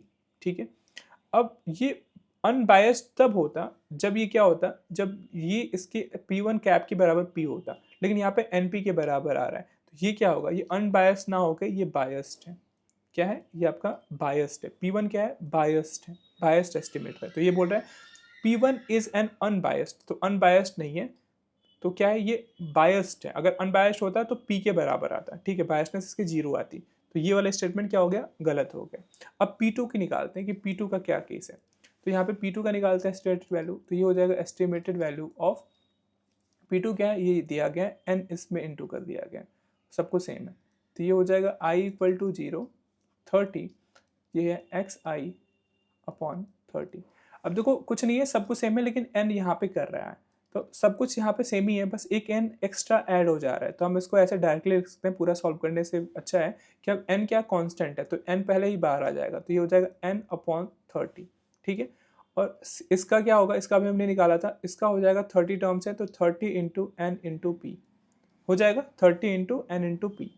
अब इसको सॉल्व करो, 30 से 30 की कैंसिल आउट हो जाएगा, तो अब क्या बचा, जो expected value of P2 cap निकल के आएगा वो कितना होगा, वो होगा n स्क्वायर p। ठीक है, ये आ रहा है, लेकिन बायस्ड अगर होता, अनबायस्ड होता, तो ये कितना आना चाहिए, जो एस्टिमेटेड जो होना चाहिए, एस्टिमेटेड वैल्यू ऑफ P2 होना चाहिए वो p के बराबर होना चाहिए। ठीक है, कब, अनबायस्ड के केस में। तो ये क्या बोल रहा है, ये p के बराबर नहीं आ रहा है, ये इसमें n स्क्वायर p है, तो ये क्या होगा, ये भी बायस्ड होगा। क्या होगा, ये बायस्ड एस्टिमेटर होगा। तो आप यहाँ पे क्या बोल रहे हैं, P2 is a biased estimator, तो ये वाला ऑप्शन क्या होगा, ये वाला ऑप्शन राइट होगा, क्योंकि बायस तो यहाँ पे है ही, क्योंकि अगर एस्टिमेटेड वैल्यू रियल वैल्यू के बराबर आती है तब क्या होगा, वो अनबायस्ड होता है, लेकिन यहाँ पे क्या है, रियल वैल्यू के बराबर ना आके इसमें n स्क्वायर एक और टर्म है, तो ये क्या होगा, बायस्ड होगा। आगे समझ में। अब तीसरा देखते हैं, एस्टिमेटेड वैल्यू ऑफ P3।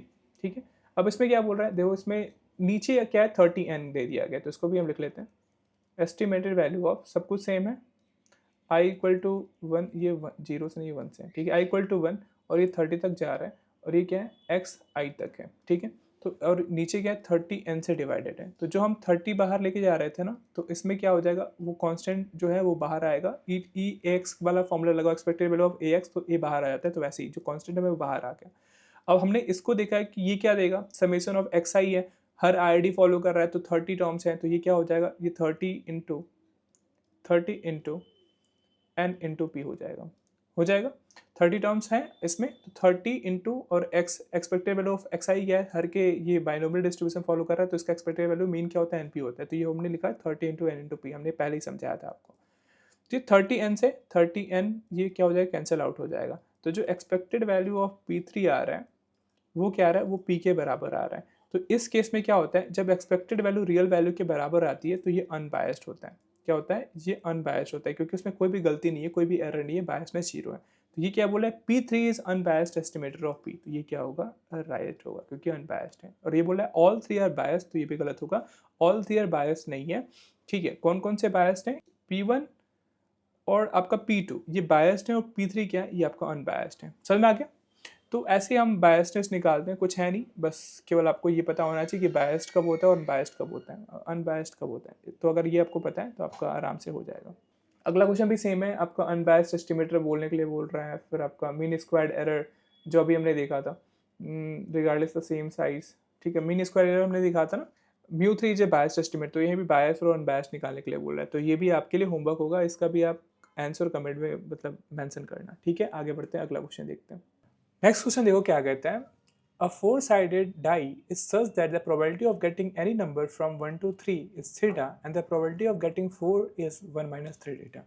एक फोर साइडेड डाई है, एक से लेकर 3 तक आने की जो प्रोबेबिलिटी है वो थीटा है, और 4 जो नंबर आने की प्रोबेबिलिटी है वो 1 minus 3 थीटा है।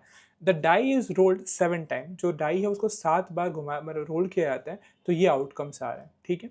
Find the estimate of theta using method of moments, आपको थीटा कैलकुलेट करना है किससे, मेथड ऑफ मोमेंट्स के थ्रू, ठीक है, using method of moment.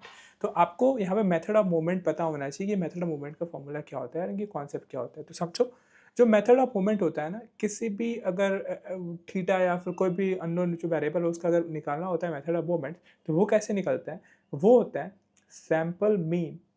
Method of moment क्या होता है, sample mean equal to theorem mean. ये वाला कॉन्सेप्ट आप याद रखना, अगर ये केवल याद है आपका पूरा का पूरा क्वेश्चन होगा मेथड ऑफ मोमेंट से, ठीक है। Sample mean equal to theory mean. अब ये क्या कह रहा है, आपको ये समझ में नहीं आ रहा होगा कि सैंपल मीन क्या होता है, थ्योरी मीन क्या होता है। तो देखो, सैंपल मीन का मतलब कि ये जो मीन निकलेगा, ठीक है, ये मान लो कि बार एक्स बार निकालो, ये जो मीन होगा वो कैसे निकलेगा, जो सैंपल डेटा होगा ना उसके बेस पे आप ये निकालोगे मीन। जो सैंपल डेटा गिवन होगा क्वेश्चन में उससे ये मीन निकालोगे, और जो थ्योरी मीन होगा, ये जो गिवन डिस्ट्रीब्यूशन होगा उससे आप इसका मीन कैलकुलेट करोगे, या थ्योरी वाला जो मीन होगा, ठीक है, डिस्ट्रीब्यूशन से मीन कैलकुलेट करोगे, और वो क्या करोगे, दोनों को आप इक्वल रखोगे, और जो अननोन पैरामीटर होता है जैसे थीटा है तो वो वैल्यू उससे कैलकुलेट कर सकते हो। तो ये आपका सिंपल फॉर्मूला आता है मेथड ऑफ मूवमेंट से। अब ये एक वाले ही मेथड ऑफ मूवमेंट्स के लिए करेगा, जैसे अगर इसको आप ऐसे भी देख सकते हो, m1 is equal to expected value of x, ठीक है। ये वाला एक टर्म याद रखो, या फिर आप sample mean equal to theory mean याद रखो। पूरा का पूरा मेथड ऑफ मूवमेंट से जितने भी सारे क्वेश्चन आएंगे वो आपके बन रहे होंगे इस वाले क्वेश्चन से, ठीक है, इस वाले कॉन्सेप्ट से, ठीक है। Sample mean equal to theory mean. अब देखो समझते हैं क्वेश्चन। क्वेश्चन क्या कह रहा है कि एक फोर साइडेड डाई है, कितने डाई, फोर साइडेड डाई है, तो आउटकम क्या हो सकता है, 1 आ सकता है, 2 आ सकता है, 3 आ सकता है, या 4 आ सकता है। लेकिन ये क्या है, ये आपका जो जो डाई है उसमें कंडीशन, जो प्रोबेबिलिटी जो सबकी आने की एक नहीं है, वो क्या है कि ये बोल रहा है कि 1 से लेके 3 तक, 1 2 और 3, ये जो डाई के साइड आने की जो प्रोबेबिलिटी है वो थीटा है, ठीक है। और जो 4 है, 4 आने की प्रोबेबिलिटी क्या है, ये 1 minus 3 थीटा है, ठीक है। तो इसका हम एक पीएमएफ टेबल बना लेते हैं, इसका जो पॉसिबिलिटी है, वो जो आउटकम है और प्रोबेबिलिटी का, उसका टेबल बना लेते हैं। जैसे आउटकम एक कॉलम में लिख लेते हैं, और दूसरा इसका प्रोबेबिलिटी क्या होगी, ठीक है। ये आपके क्वेश्चन में गिवन है, क्या है, एक आने का, 2 आने का, 3 आने का और 4 आने का। अब बताओ क्या दिया है, फ्रॉम 1 to 3, यहाँ पे ध्यान से देखना, from 1 to 3 is theta, getting any number, उसकी प्रोबेबिलिटी क्या है, 1 to 3 की, ये थीटा है, तो 1 की भी थीटा है, 2 की भी थीटा है, और 3 की भी थीटा है, और 4 की क्या है, 4 की भी क्या है, 1 minus 3 थीटा है, ठीक है। ये आपका गिवन है। तो हमें पता है कि अगर मेथड ऑफ मूवमेंट निकालना है तो हमें पता है कि sample mean equal to theory mean होता है। तो जो थ्योरी मीन होता है वो डिस्ट्रीब्यूशन से हम निकालते हैं, ठीक है, डिस्ट्रीब्यूशन जो गिवन होता है उससे मीन निकाल लेते हैं। तो ये हमारा डिस्ट्रीब्यूशन गिवन है, इससे हम मीन निकालेंगे, ठीक है, इसकी एक्सपेक्टेड वैल्यू निकालेंगे, ठीक है। तो ये कैसे निकलेगा, तो एक्सपेक्टेड वैल्यू जो होता है वो क्या होता है, वो समेशन ऑफ एक्स इनटू उसकी प्रोबेबिलिटी होती है उस वाले वैल्यू पे, ठीक है। दोनों को उस डेटा की उस प्रोबेबिलिटी से, उसके गिवन प्रोबेबिलिटी से हम क्या करते हैं, इनटू करते हैं और सबका समेशन ले लेते हैं। अब इस केस में देखो, इस केस में अगर इसका हमें मीन निकालना है, एक्सपेक्टेड वैल्यू निकालना है, तो वो कैसे होगा, जो 1 आउटकम इनटू प्रोबेबिलिटी, 1 आने की आउटकम क्या है, 1 आने की आउटकम क्या है, 1 इंटू थीटा है, प्लस 2 की आउटकम क्या है, 2 की आने की इनकम प्रोबेबिलिटी क्या है, थीटा है, तो थीटा उसकी जो आउटकम है उसकी प्रोबेबिलिटी से इनटू करते हैं और सबका सम कर देते हैं। प्लस 3 की आने की क्या है, 3 इंटू थीटा है।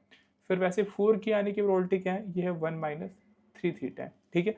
अब सबको ऐड कर लो, तो ये एक्सपेक्टेड वैल्यू ऑफ एक्स जो होगा वो क्या होगा, 1 2 3 3 3 6 थीटा, प्लस इसमें सिंप्लीफाई करो तो ये देखो 4 minus 12 थीटा। तो जो एक्सपेक्टेड वैल्यू यहाँ से निकल के आएगा वो आएगा 4 minus 6 minus 12 थीटा, ये हो जाएगा -6 थीटा। तो ये एक्सपेक्टेड वैल्यू क्या आई, जो कि थ्योरी मीन जो निकल के आया वो 4 माइनस 6 थीटा आया। ठीक है, अब आता है कि हमें थ्योरी मीन तो पता चल गया, थ्योरी मीन कितना निकल के आ रहा है, ये आ रहा है 4 माइनस 6 थीटा आ रहा है। अब हमें सैंपल मीन निकालना है, तो सैंपल मीन मैंने बताया कि ये वो मीन होता है जो कि गिवन सैंपल डेटा से निकालते हो। तो सैंपल डेटा क्या गिवन है, तो देखो जो सैंपल डेटा है वो ये है, 1 आ रहा है, 4 आ रहा है, 3 आ रहा है, 4 3 2 4 आ रहा है। ठीक है, तो इसका हम क्या निकालेंगे, इसका मीन निकालेंगे। तो मीन क्या निकालोगे, जो भी ऑब्जर्वेशन है उसका सबका सम कर दो, तो ये हो जाएगा 1 + 4 + 3 + 4 + 3 + 2 + 4, और जितना नंबर ऑफ ऑब्जर्वेशन है यहाँ पे कितने 1 2 3 4 5 6 7 ऑब्जर्वेशन, तो 7 से डिवाइड कर दो। सबको ऐड करोगे तो कितना होगा, ये होगा 21/7। इसको डिवाइड कर दो, 7 3 या 21। तो यहाँ पे जो सैंपल मीन आ रहा है वो कितना आ रहा है, जो m1 की वैल्यू आ रही है वो 3 आ रही है। तो अब इस इक्वेशन में पुट कर दो, तो यहाँ पे जो मीन है ये m से हम सपोज को डिनोट कर रहे हैं, और जो थ्योरी मीन है उसको हम एक्सपेक्टेड वैल्यू से डिनोट कर रहे हैं। एक्सपेक्टेड वैल्यू कितना निकल के आया, आप यहाँ पे दोनों की वैल्यू पुट कर दो।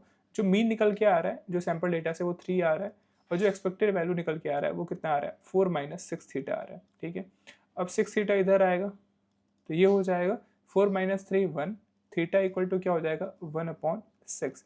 1/6 कैलकुलेट करोगे तो ये नियर बाय कितना आएगा, 0.17 आएगा। ठीक है, तो ये क्या होगा, इस क्वेश्चन का आंसर होगा। तो मेथड ऑफ मोमेंट्स निकालना काफ़ी इजी होता है, आपको ये केवल ध्यान रखना होता है कि sample mean equal to theory mean करोगे। एक बार जो डेटा गिवन होता है उससे आप मीन कैलकुलेट करोगे, जो डिस्ट्रीब्यूशन गिवन होता है उससे आप थ्योरी मीन कैलकुलेट करोगे। ठीक है, समझ में आगे बढ़ते हैं, अगला क्वेश्चन देखते हैं। नेक्स्ट क्वेश्चन देखो क्या कहता है, suppose the time taken by a delivery service to deliver a package in hours follow an exponential distribution. ये देखो दे दिया गया है, डिस्ट्रीब्यूशन कौन सा फॉलो कर रहा है, एक्सपोनेंशियल डिस्ट्रीब्यूशन फॉलो कर रहा है with parameter lambda. The timing in hours for a random sample of 6 deliveries are as follow. और ये जो टाइमिंग दे दिया गया है घंटे में, ये सैंपल डेटा आपका गिवन है। Find the method of movement estimate of lambda for the given sample. Method of movement आपको कैलकुलेट करना है। ठीक है, तो देखो मेथड मूवमेंट हमने आपको फॉर्मूला बताया क्या होता है। फॉर्मूला ये होता है कि आप क्या करते हो, आप पहले सैंपल मीन कैलकुलेट करोगे, आप इसको लिखोगे सैंपल मीन जो होता है वो मेथड ऑफ मूवमेंट के लिए क्या होगा, वो बराबर होगा थ्योरी मीन के। ठीक है, इक्वल टू थ्योरी मीन के। सैंपल मीन कैसे कैलकुलेट करते हो, ये जो होता है वो गिवन सैंपल डेटा का आप मीन कैलकुलेट करते हो। ठीक है, जो थ्योरी मीन होता है वो क्या होता है, ये गिवन डिस्ट्रीब्यूशन से क्या करते हो, आप आपका एक्सपेक्टेड वैल्यू निकालते हो। जो गिवन डिस्ट्रीब्यूशन होता है उसका एक्सपेक्टेड वैल्यू या फिर मीन निकालते हो। तो आप इसको ऐसे लिखो, या फिर आप m1 equal to E x लिख दो, दोनों कैसे भी लिख सकते हो। ठीक है, तो अब ये केवल याद रखना, ये सैंपल डेटा से मीन निकालना है, ये सैंपल डेटा से मीन निकालना है, और ये क्या होगा, ये थ्योरी मीन से होगा, यानी कि जो आपका गिवन डिस्ट्रीब्यूशन होगा उससे आपको ये मीन निकालना है। ठीक है, तो आपको गिवन क्या है, आपको गिवन ये है कि जो ये डिस्ट्रीब्यूशन फॉलो कर रहा है ये आपका एक्सपोनेंशियल डिस्ट्रीब्यूशन फॉलो कर रहा है। क्या कर रहा है, ये एक्सपोनेंशियल डिस्ट्रीब्यूशन फॉलो कर रहा है। ठीक है, तो आपको पहले थ्योरी मीन निकाल लेते हैं। तो थ्योरी मीन क्या होता है, तो आपको इस पे दिया गया एक्सपोनेंशियल डिस्ट्रीब्यूशन फॉलो करता है और इसका पैरामीटर क्या है, आपका लैम्डा है। तो ये एक्सपोनेंशियल का आपने देखा होगा, आपके जो एग्जाम में देखते हो तो इसका फॉर्मूला भी आपको गिवन होता है। ठीक है, तो आप यहाँ पे देखो, इससे एक्सपेक्टेड वैल्यू निकाल सकते हो। तो यहाँ पे अगर एक्सपोनेंशियल का आप मीन निकालते हो, एक्सपेक्टेड वैल्यू निकालते हो, तो वो क्या होता है, वो होता है 1/λ के बराबर। तो जो हमारा थ्योरी मीन होगा वो क्या होगा, तो जो हमारा थ्योरी मीन होगा वो बराबर होगा, यानी किसको बोलो, एक्सपेक्टेड वैल्यू जो होगा वो बराबर होगा 1/λ के। ठीक है, तो हमारे थ्योरी में निकल के आ गया। अब हमें सैंपल मीन निकालना है, तो सैंपल मीन आप m बोलो, m1 बोलो, तो ये क्या होगा, ये डेटा से निकलेगा। तो ये डेटा क्या गिवन है, आपका सैंपल क्या गिवन है, आपका सैंपल गिवन है 15 20 15 16 14 और ये 20 गिवन है। तो इसका मीन कैसे निकालोगे, तो मीन होता है सबका सम कर दो और जितने ऑब्जर्वेशन से डिवाइड कर दो, 1 2 3 4 5 6 ऑब्जर्वेशन, उसको 6 से डिवाइड कर दो और सबका क्या कर दो, सम कर दो। x1 + x2 यही तो करते हो। अब सबका सम करोगे तो कितना होगा, ये हो जाएगा 100/6, और ये m1 की वैल्यू आ गई 100/6। अब दोनों की वैल्यू m1 और एक्सपेक्टेड वैल्यू की वैल्यू यहाँ पे पुट कर दो इस इक्वेशन में, तो ये हो जाएगा 100/6 इक्वल टू 1/λ। ठीक है, तो यहाँ से लैम्डा निकल के आ जाएगा 6/100, और इसको सॉल्व करोगे तो कितना आएगा, ये आएगा 0.06। तो लैम्डा की वैल्यू कितनी आएगी, 0.06 इस क्वेश्चन का आंसर होगा। आई होप कि आपको समझ में आ गया हो कैसे आता है, मेथड ऑफ मूवमेंट कैसे निकालते हैं, काफ़ी इजी है। केवल आपको ये याद रखना है कि सैंपल मीन जो होता है वो थ्योरी मीन के बराबर होता है। थ्योरी मीन आपके गिवन डिस्ट्रीब्यूशन से निकलता है, सैंपल मीन गिवन जो आपका सैंपल डेटा होता है उससे निकलता है। ठीक है, आगे बढ़ते हैं, अगला क्वेश्चन देखते हैं। नेक्स्ट क्वेश्चन देखो क्या कहता है, a service centre monitor the waiting time x in minute for customer and x follows a continuous probability distribution with the probability density for PDF आपका ये दिया हुआ है, where theta is greater than 1 is an unknown parameter representing the maximum possible waiting time for any customer for random sample of 5 customer the waiting time, ये आपका sample data दिया गया है। Find the method of movement estimate of theta, ये क्या बोला, method of movement find करने के लिए बोला एस्टिमेट ऑफ थीटा का, ठीक है, ऑफ गिवन सैंपल का। तो आपको मेथड ऑफ मूवमेंट कैलकुलेट करने आता है, उससे निकाल लोगे। सेकंड क्वेश्चन बोलता है the company has a policy requirement that average waiting time must not exceed 3 minute, जो एवरेज वेटिंग टाइम है वो 3 मिनट से एक्सीड नहीं होना चाहिए। अगर 3 से ऊपर करेगा तो ये क्या करेगा, ये कंपनी की रिक्वायरमेंट मीट नहीं करेगी। अगर लेस देन या फिर इक्वल टू 3 होता है तो कंपनी की रिक्वायरमेंट में मीट करेगी। तो ये आपको बताना the company meet the requirement होगा या फिर the company does not meet the requirement based on the estimate value of theta determine whether company meets the requirement और नॉट। तो सिंपल सा है, आपको मेथड ऑफ मूवमेंट्स अगर निकालने आता है तो आराम से हो जाएगा। तो हमने फॉर्मूला देखा है मेथड ऑफ मूवमेंट्स का कैसे निकालते हैं, ये होता है सैंपल मीन, जो होता है sample mean equal to theory mean के बराबर होता है। ठीक है, जो थ्योरी मीन होता है वो हम डिस्ट्रीब्यूशन से निकालते हैं। तो इसको आप ऐसे बोल सकते हो, जो सैंपल मीन होता है वो एक्सपेक्टेड वैल्यू के बराबर होता है, थ्योरी मीन के बराबर होता है। ठीक है, तो इसमें थ्योरी मीन और आपका सैंपल डेटा से सैंपल मीन हमें निकालना होगा। तो सबसे पहले हम देखते हैं क्या हमें गिवन है। ठीक है, तो हमें गिवन क्या है, हमें यहाँ पे सैंपल डेटा गिवन है। तो सैंपल डेटा पहले लिख लेते हैं। सैंपल डेटा क्या गिवन है, जो सैंपल डेटा है वो है आपका 2, 4, 1, 3, 5। तो इससे क्या आप सैंपल मीन निकाल सकते हो। तो इससे सैंपल मीन निकालोगे तो क्या होगा, सबका ऐड कर दो तो ये हो जाएगा 2+4+1+3+5 अपॉन नंबर कितना है 1, 2, 3, 4, 5, 5 नंबर है तो 5 से डिवाइड कर दो। तो ये कितना हो जाएगा 2+4 6, 6+7 6+1 7, 7+3 10, 10+5 15, 15 में से 5 से डिवाइड करोगे तो क्या होगा, ये बचेगा 3। तो जो आपका मीन निकल के आ रहा है, सैंपल मीन निकल के आ रहा है वो 3 आ रहा है। ठीक है, तो अब हमें सैंपल मीन तो पता चल गया, अब हमें एक्सपेक्टेड वैल्यू निकालनी है। तो देखो एक्सपेक्टेड वैल्यू कैसे निकालते हैं, तो देखो जो फॉर्मूला होता है, अगर मान लो किसी भी कॉन्टिन्यूअस केस के लिए आप एक्सपेक्टेड वैल्यू निकालते हो तो एक जनरल फॉर्मूला ये याद रखना कि अगर एक्सपेक्टेड वैल्यू ऑफ निकालना है कॉन्टिन्यूअस केस का, तो अगर इसमें जो रेंज है वो -इन्फिनिटी से इन्फिनिटी तक जाता है, तो ये जो जनरल फॉर्मूला होता है वो होता है एक्स इंटू और उसे गिवन प्रोबेबिलिटी से, गिवन जो पीडीएफ का फंक्शन होगा उससे हम मल्टीप्लाई कर देते हैं। ठीक है, एफ एक्स डी एक्स, ठीक है, इसका हम इंटीग्रेशन करते हैं। ठीक है, तो ये आपका जनरल फॉर्मूला होता है। एक्स और उसकी गिवन प्रोबेबिलिटी से क्या करते हैं, इनटू करते हैं, उसका समेशन लेते हैं। तो समेशन लो या फिर इंटीग्रेशन करो, दोनों चीज़ें की जैसी होती है, एक ही से वर्क करती है। ठीक है, तो ये आपका जनरल फॉर्मूला हो गया। अब ये क्यों यहाँ पे अप्लाई हो रहा है, क्योंकि हमारे क्वेश्चन में पीडीएफ दिया गया है, प्रोबेबिलिटी डेंसिटी फंक्शन दे दिया गया है। तो ये क्या दिया गया है, आपके पीडीएफ यहाँ पे क्या दिया गया, आप इसको लिख लो। जो प्रोबेबिलिटी डेंसिटी फंक्शन दिया गया है वो एफ एक्स एक्स दिया गया है, ये आपका डिफाइन है 3 थीटा का क्यूब एक्स स्क्वायर। कब, एक्स की वैल्यू थीटा से 0 से थीटा तक जा रही है। तो आप क्या करो, ये जो एफ एक्स एक्स है इसके जगह पे आप ये वैल्यू पुट कर दो, तो आपका एक्सपेक्टेड वैल्यू थ्योरी मीन निकल के आ जाएगा। ठीक है, तो हम रखते हैं इसको। तो यहाँ पे जब रखोगे तो यहाँ पे जो एक्स है, एक्स का रेंज कहाँ से है, ये 0 से थीटा है, तो आप एक्स का रेंज 0 से थीटा रखोगे। ठीक है, ये एक्स की वैल्यू तो एक्स ही रहेगी और इसके जगह पे आपको ये पुट करना है। तो ये हो जाएगा 3 अपॉन थीटा का क्यूब इंटू एक्स स्क्वायर और डी एक्स। समझ में आया। अब इसका इंटीग्रेशन करना है, तो इंटीग्रेशन करने का सिंपल तरीका होता है कि जो इसमें कांस्टेंट टर्म होता है वो बाहर आ जाता है। थीटा और एक्स, थीटा और जो 3 है वो क्या है, कांस्टेंट टर्म है, तो ये बाहर आ जाएगा। तो ये हो जाएगा 3 अपॉन थीटा का क्यूब और इसके अंदर इंटीग्रेशन में क्या बचेगा, ये बचेगा एक्स और x है और x स्क्वायर है, तो ये हो जाएगा एक्स क्यूब और इसका dx। अब आपको इंटीग्रेशन करने आता है तो इसको उसका फॉर्मूला लगा लो। एक्स एन का क्या होता है, x अगर मान लो कि इसका इंटीग्रेशन करना होता है x का पावर n का, तो ये होता है x का पावर n+1 अपॉन n+1 होता है। यहाँ पे x का पावर 3 है तो ये क्या हो जाएगा, ये हो जाएगा 3+1 4 अपॉन 3+1 अपॉन 4।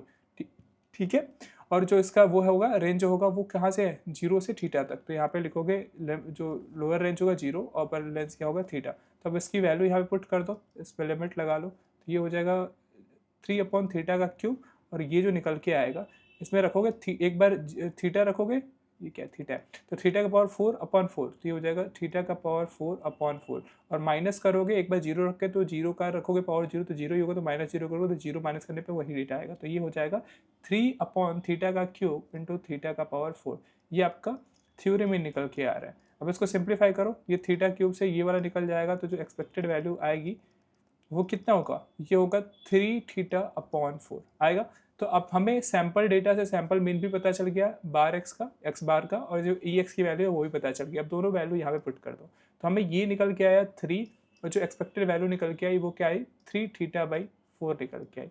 अब आपको थीटा निकालना है तो आप इसको सिंप्लीफाई करो तो ये हो जाएगा 3 theta equal to 12, theta equal to 12/3 करोगे तो ये कितना आएगा, ये आपका 4 आएगा। तो जो थीटा कैप, क्योंकि ये एस्टिमेटेड है तो थीटा कैप की वैल्यू कितनी आ रही है, ये 4 आ रही है। तो इसमें ये पूछा है कि find the method of moment estimate of theta for the given simple. तो जो इसका आंसर आएगा थीटा की वैल्यू कितनी आ रही है, थीटा कैप की वैल्यू वो आ रहा है 4। तो ये इस क्वेश्चन का आंसर होगा। दूसरा वाला देखो, इसी में सब क्वेश्चन क्या कहते हैं, the company has a policy requirement the average waiting time must not exceed 3 minutes. जो एवरेज वेटिंग टाइम है, जो एवरेज वेटिंग टाइम है वो क्या होना चाहिए, वो लेस देन होना चाहिए या फिर और इक्वल टू होना चाहिए। ठीक है, लेस देन और इक्वल टू क्या होना चाहिए, वो 3 होना चाहिए। ठीक है, 3 से बड़ा नहीं होना चाहिए। ठीक है, या फिर उससे उसके बराबर हो सकता है। तो वो कैसे निकलेगा, तो बोल रहा है based on the estimate value of theta determine whether the following company meets the requirement और नॉट। तो यहाँ पे देखो जो हमारा एक्सपेक्टेड वैल्यू निकल के आया, एक्सपेक्टेड एक्स की वैल्यू जो निकल के आ रही है वो आ रही है 3 थीटा अपॉन 4। ठीक है, और जो थीटा कैप की वैल्यू आई वो क्या आई 4, तो वो इसको यहाँ पे रख लो, तो इसको यहाँ पे भरोगे तो इसका एस्टिमेटेड टाइम निकल के आ जाएगा। ठीक है, तो ये हो जाएगा 3 इंटू थीटा की वैल्यू 4 है तो यहाँ पे 4 रखो, 4/4 ये निकल जाएगा। तो ये जो एक्सपेक्टेड वैल्यू आई वो क्या आई, जो एक्सपेक्टेड एवरेज टाइम आया वो कितना है, वो 3 आया। तो ये क्या है, अगर वो 3 से बड़ा होता तो क्या होता, वो कंपनी के रिक्वायरमेंट मीट नहीं करती, लेकिन ये कंडीशन है कि 3 हो सकता है या फिर 3 से कम होना चाहिए। तो ये तो 3 के बराबर है, तो ये क्या होगा, the company meets the requirement. ये वाला जो ऑप्शन होगा वो राइट होगा। समझ में आया, आगे बढ़ते हैं, अगला क्वेश्चन देखते हैं। अगला क्वेश्चन देखो क्या कह रहा है, जो x1 x2 ये xn तक ये IID है। ठीक है, और ये x जो है वो फॉलो कर रहा है, ये PDF यहाँ पे दिया गया है। इसका ये इक्वेशन गिवन है, find the method of moment estimate of theta. ये मेथड ऑफ मोमेंट्स कैलकुलेट करने के लिए बोल रहे हैं। ठीक है, थीटा के वैल्यू निकालने के लिए बोल रहे हैं। तो आप कैसे जानते हो मेथड ऑफ मोमेंट, आपको फॉर्मूला याद हो गया होगा, ये होता है sample mean equal to theory mean. ठीक है, यही होता है फॉर्मूला। आप इसको बार एक्स से रिप्रेजेंट कर दो, एक्स बार से रिप्रेजेंट कर दो, और ये होता है एक्सपेक्टेड वैल्यू। ठीक है, ये जो गिवन डेटा होता है सैंपल डेटा, उससे मीन निकालते हो, और ये क्या होता है, जो गिवन डिस्ट्रीब्यूशन होता है उससे हम ये इसका मीन निकालते हैं। तो पहले हम सैंपल मीन निकाल लेते हैं, हम जो बार एक्स है, एक्स बार है, उसकी वैल्यू निकालते हैं। तो ये क्या होता है, जो सैंपल मीन है वो कैसे निकलेगा, जो हमारा डेटा गिवन है, जो सैंपल डेटा गिवन है वो क्या है, वो हमारा गिवन है x1 x2 डॉट डॉट करके ये xn तक है। ठीक है, अब आप बताओ कि अगर x1 से लेके अगर इसका xn तक करना है तो आप मीन निकालोगे तो कैसे वो निकालोगे, आप सबका ऐड करते हो x1 plus x2 plus x3 और डॉट डॉट करके ये xn तक करते हो। ठीक है, सबका सम करोगे। तो क्या सम को आप क्या कर सकते हो, सम को आप ऐसे लिख सकते हो, समेशन का सिंपल लगा के लिख सकते हो कि i की वैल्यू कहाँ से स्टार्ट हो रही है, i की वैल्यू 1 से स्टार्ट हो रही है और कहाँ तक जा रहा है, n तक जा रहा है, और यहाँ पे एक्स आई लिख सकते हो। आप इसको ऐसे लिखो चाहे ऐसे लिखो, दोनों बराबर होगा। तो ये क्या हो गया, इस समेशन आपने लगा लिया इस वाले गिवन डेटा पे, सैंपल डेटा पे। और जब आप सैंपल मीन निकालते हो ना, तो आप क्या करोगे, उसका सम करते हो, तो सम यहाँ पे आ जाएगा i = 1 n, और सम के बाद क्या करते हो, नंबर ऑफ ऑब्जर्वेशन कितना है उससे डिवाइड कर देते हो, तो आपको सैंपल मीन आता है। तो नंबर ऑफ ऑब्जर्वेशन कितना है, n तक जा रहा है, x कहाँ तक जा रहा है, ये n तक जा रहा है, तो ये n से डिवाइड कर दोगे। तो जो हमारा सैंपल मीन जो आया वो ये आया। ठीक है, ये हमारा सैंपल मीन निकल के आया। अब हमें सैंपल मीन पता चल गया, एक्स बार की वैल्यू पता चल गई, अब हमें एक्सपेक्टेड वैल्यू निकालनी है। तो देखो एक्सपेक्टेड वैल्यू कैसे निकलता है, तो अगर कॉन्टिन्यूअस केस है, तो अभी मैंने बताया कि कॉन्टिन्यूअस केस में अगर होता है तो एक्सपेक्टेड वैल्यू कैसे निकलता है, ये जो होता है वो होता है -∞ से इन्फिनिटी तक, ये होता है x into F x D x, ये होता है। और हमें क्या है, PDF पे यहाँ पे दिया गया है, इसका जो PDF दिया गया है, ये दिया गया है, ये आपका क्या दिया है क्वेश्चन में, ये गिवन है कि जो PDF है वो आपका बराबर है, अगर रेंज x जो है वो 0 से थीटा के रेंज में है, तो इसका जो वैल्यू आ रहा है वो आ रहा है 2x अपॉन थीटा का स्क्वायर। तो ये जो f(x) की वैल्यू है वो यहाँ पे इस वाले इक्वेशन में पुट कर दो। तो जो आपका एक्सपेक्टेड वैल्यू आएगा वो क्या आएगा, वो ये आएगा, ये आ जाएगा माइनस। अब देखो ये जब उससे पुट करोगे तो इसका रेंज क्या है, x जो है वो 0 से थीटा है, तो आप यहाँ पे 0 से थीटा लेके जाओगे। ठीक है, x ऐसे ही रहेगा और यहाँ पे ये आ जाएगा, तो ये रखोगे PDF वाली वैल्यू यहाँ पे 2x अपॉन थीटा स्क्वायर लिखोगे, और ये हो गया dx। अब इसको सिंप्लीफाई करो, जो कांस्टेंट टर्म है वो बाहर आ जाएगा, तो जो कांस्टेंट है मैं उसको बाहर कर दो आप, तो 2 कांस्टेंट है और क्या कांस्टेंट है भाई, थीटा स्क्वायर कांस्टेंट है, तो ये बाहर आ गया 2 अपॉन थीटा का स्क्वायर, क्योंकि इंटीग्रेशन इसका नहीं होगा, कांस्टेंट टर्म का जो वेरिएबल होता है उसी का इंटीग्रेशन होगा, ठीक है। अब बचा क्या, अब बचा आपका 0 से थीटा, और ये बचा क्या, x इंटू 2x करोगे तो क्या हो जाएगा, x इंटू 2 तो बाहर चला गया, x इंटू एक्स करोगे तो क्या होगा, ये आपका एक्स स्क्वायर होगा, ठीक है। अब इसको आप करोगे तो ये होगा 2 अपॉन थीटा का स्क्वायर, और ये क्या होगा, ये x टू पावर n का होगा तो x n प्लस 1 होता है, तो 2 प्लस 1 अपॉन 2 प्लस 1, और यहाँ पे हो जाएगा 0 थीटा, ठीक है। अब इसको सिंप्लीफाई करो, ये हो जाएगा 2 अपॉन थीटा स्क्वायर, एक बार इसमें x की वैल्यू थीटा रखोगे तो ये क्या हो जाएगा, ये हो जाएगा थीटा का क्यूब अपॉन 3, ठीक है। और जब 0 रखोगे तो पूरा की वैल्यू वैल्यू 0 हो जाएगी, तो -0 को तो सेम ही होगा। तो जो हमारा एक्सपेक्टेड वैल्यू निकल के आ रहा है, थ्योरी जो मीन निकल के आ रहा है वो क्या आ रहा है, 2 अपॉन थीटा स्क्वायर, और ये थीटा का क्यूब अपॉन क्यूब। अब दोनों की वैल्यू यहाँ पे रख दो, इस इक्वेशन में रख दो, तो हमारा जो मीन निकल के आया वो क्या निकल के आया था, वो हमारा जो मीन निकल के आया था वो आया था i = 1 से लेके ये n तक, ये आया था xi अपॉन n, ठीक है। और एक्सपेक्टेड वैल्यू जो निकल के आई थ्योरी मीन वो आया 2 अपॉन थीटा स्क्वायर, और ये आपका थीटा का क्यूब अपॉन 3। जो थीटा का स्क्वायर है इससे ये क्या वो कैंसिल हो जाएगा, तो आपका क्या निकल के आएगा, थीटा की अब इधर रख लो, तो ये आपका आया, इसको ऐसे लिख सकते हो 2 theta upon 3 equal to summation i = 1 से n तक xi, और ये क्या है अपॉन n। अब आपको थीटा निकालना है ना, तो थीटा यहाँ पे रखो, इन सबको आप दूसरे साइड में RHS साइड में भेजो, तो ये जो होगा ये इधर जाएगा तो इंटू हो जाएगा, तो ये हो जाएगा 3 इंटू समेसन ऑफ i = 1, और ये n, ये आपका होगा xi अपॉन 2 इंटू में है, इधर आएगा तो डिवाइड हो जाएगा, तो ये हो जाएगा 2n। तो हमें थीटा जो कैप निकल के आया, जो एस्टिमेटर निकल के आया वो क्या निकल के आया, जो method of moment estimate of theta निकल के आया वो आया ये। और इसमें मैच कर लो कौन सा ऑप्शन मैच कर रहा है, तो जो आपका फर्स्ट ऑप्शन है वो ये मैच कर रहा है, थीटा की वैल्यू ये मैच कर रहा है, ठीक है। तो आई होप कि आपको समझ में आ गया होगा कि कैसे मेथड ऑफ मोमेंट निकालते हैं। तो एक ही फॉर्मूला याद रखना, sample mean equal to theory mean, या फिर जो मीन होगा वो एक्सपेक्टेड वैल्यू के बराबर होगा। अब नेक्स्ट क्वेश्चन देखते हैं। अगला क्वेश्चन कहता है a four sided die is such that the probability of getting any number from 1 to 3, ये हमने देखा था, एंड ये आपका डाई 7 टाइल रोल कर रहा है, ये आपका सैंपल डेटा गिवन है। तो इसमें बोल क्या रहा है, फाइंड द मैक्सिमम लाइक्लीहुड। देखो मैक्सिमम लाइक्लीहुड से भी क्वेश्चन आते हैं, maximum likelihood estimate of theta enter the answer correct to the 2 decimal place. इसमें क्या होगा, तो इसमें बोलना है मैक्सिमम लाइक्लीहुड एस्टिमेट करना है। तो सबसे पहले इस क्वेश्चन को सॉल्व करने के लिए आपको पता होना चाहिए कि लाइक्लीहुड फंक्शन क्या होता है। तो आप देखो जो लाइक्लीहुड फंक्शन होता है वो क्या होता है, आप इसको ध्यान से समझना, ठीक है। क्या होता है लाइक्लीहुड, तो लाइक्लीहुड फंक्शन में क्या करते हो कि जितने भी प्रोबेबिलिटी होते हैं ऑब्जर्व आउटकम्स के, उनका मल्टीप्लाई करते हो। तो आप क्या करते हो, मल्टीप्लाई प्रोबेबिलिटीज, ठीक है, multiply probabilities of all observe outcomes, ठीक है। जितने भी ऑब्जर्व आउटकम्स हैं उनके प्रोबेबिलिटी को केवल मल्टीप्लाई करोगे, उनके डेटा को मल्टीप्लाई नहीं करोगे, सैंपल डेटा को मल्टीप्लाई नहीं करोगे, केवल उनके प्रोबेबिलिटी को मल्टीप्लाई करना होता है लाइक्लीहुड में, ठीक है। अब इसके बाद मैक्सिमम लाइक्लीहुड आपको निकालना है, तो ये तो लाइक्लीहुड हो गया। अब लाइक्लीहुड के बाद आप उसका क्या करोगे, आप लॉग लोगे, ठीक है। सेकंड स्टेप, पहला स्टेप आप क्या करोगे, जितनी प्रोबेबिलिटी है ऑब्जर्व आउटकम्स की उनकी प्रोबेबिलिटी को मल्टीप्लाई करोगे, फिर लॉग लोगे। फिर उसके बाद नेक्स्ट स्टेप, थर्ड स्टेप, ये क्या होगा, डिफरेंशिएट करोगे। लॉग लेने के बाद आप क्या करोगे, डिफरेंशिएट करोगे अननोन पैरामीटर के अगेंस्ट, ठीक है। जो भी अननोन पैरामीटर होगा उसी के अकॉर्डिंग आप क्या करोगे, with respect to that unknown parameter आप डिफरेंशिएट करोगे। और फिर लास्ट में जो डिफरेंशिएट करके आएगा, तो डिफरेंशिएट करने के बाद जो मान लो कि d/dx के आपने डिफरेंशिएट कर दिया वो लॉग वाले को, अब उसको आप जीरो के इक्वल पुट कर दोगे, ठीक है। और जो भी आपका अननोन पैरामीटर होगा वहाँ से उसकी वैल्यू निकल के आएगी। तो ये आपको लाइक्लीहुड मैक्सिमम लाइक्लीहुड में निकालने के लिए होता है। अगर लाइक्लीहुड में क्या होता है कि आप पहले जो भी ऑब्जर्व आउटकम है उनकी प्रोबेबिलिटी को मल्टीप्लाई करो, फिर लॉग लो, फिर डिफरेंशिएट करो अननोन पैरामीटर को लेके, with respect to unknown parameter differentiate करना है, और फिर डिफरेंशिएट करने के बाद जो आपका लाइक्लीहुड आएगा उसको आप जीरो पुट कर दो, और वहाँ से आप अननोन पैरामीटर की वैल्यू निकाल सकते हो, ठीक है। इतना समझ में आ गया। अब इसमें जो सैंपल डेटा दिया गया है वो हम देख लेते हैं। जो सैंपल डेटा दिया गया ये दिया गया है, और ये बोल रहा है कि जो इसका जो रोल जो डाई है, ये जो डाई को वो किया जा रहा है, रोल किया जा रहा है, तो इसके 4 साइडेड डाई है, और जो 1 से लेके 3 तक आने की प्रोबेबिलिटी है वो थीटा है, और 1 माइनस जो 4 आने की जो प्रोबेबिलिटी है डाई पे, अगर डाई पे 4 आता है उसकी प्रोबेबिलिटी क्या है, 1 माइनस 3 थीटा है। तो इसका हम पीएमएफ टेबल बना लेते हैं, ठीक है। तो जो हमारा पीएमएफ बनेगा, मान लो कि एक्स जो है वो डाई जो कौन सा आपका साइड आ रहा है वो ये दिखाता है, और फिर जो नीचे प्रोबेबिलिटी होगा उसकी प्रोबेबिलिटी क्या है आने की वो दिखाएगा। तो आपका 1 आ सकता है, 2 आ सकता है डाई पे, 3 आ सकता है, या फिर 4 आ सकता है, ठीक है।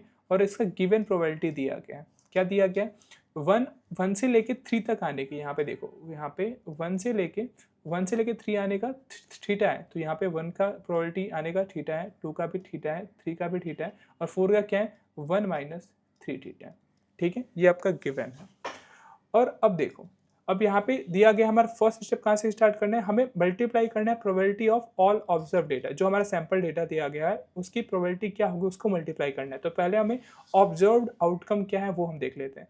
तो जो हमारा ऑब्जर्व्ड आउटकम दिया गया है, ऑब्जर्व्ड आउटकम वो क्या है, वो आपका गिवन है। तो आपका गिवन है 1 आ रहा है, 4 आ रहा है, 3 आ रहा है, 4 आ रहा है, 3 आ रहा है, 2 आ रहा है, और 4 आ रहा है, ठीक है।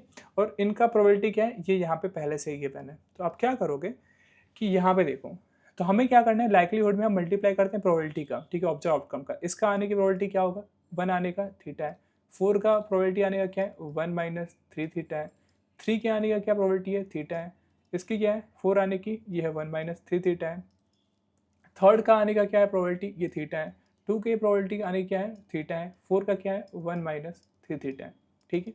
अब क्या करो, आप जब लाइक्लीहुड लगाओगे, लाइक्लीहुड फंक्शन निकालोगे, कौन से, ये जो अननोन पैरामीटर है वो क्या है, थीटा है, ठीक है। तो जब इसका लाइक्लीहुड निकालोगे तो वो क्या होता है, आप मल्टीप्लाई करते हो उनकी प्रोबेबिलिटी का, उस वाले आउटकम इनटू मल्टीप्लाई नहीं करोगे, वो एक्सपेक्टेड वैल्यू नहीं निकालो, आप लाइक्लीहुड निकालो तो उनकी केवल प्रोबेबिलिटी का मल्टीप्लाई करोगे। तो इनका प्रोबेबिलिटी क्या है, जो 1 है उसकी प्रोबेबिलिटी है थीटा, तो theta into 1 minus 3 theta into theta into 1 minus 3 theta into theta into theta into 1 minus 3 theta. अब देखो इतना लिखने की जरूरत नहीं है, आप डायरेक्टली इसी वाले ऑब्जर्वेशन से निकाल सकते हो कि यहाँ पे 1 आपके 1 कितने बार आ रहा है, 1 से लेके 3 तक कितना आ रहा है। तो इसमें देखो 1 और 3 और 2 की प्रोबेबिलिटी सेम है, तो 1 2 3 4 जितने बार आएगा उसका उसका पावर लगा सकते हो। तो यहाँ से ऐसे करो या फिर डायरेक्टली यहाँ से भी कर सकते हो, ठीक है। तो इसका सिंप्लीफाई करोगे तो थीटा कितनी बार आ रहा है, 1 2 3 4 बार आ रहा है, तो थीटा का पावर क्या हो जाएगा, 4 हो जाएगा।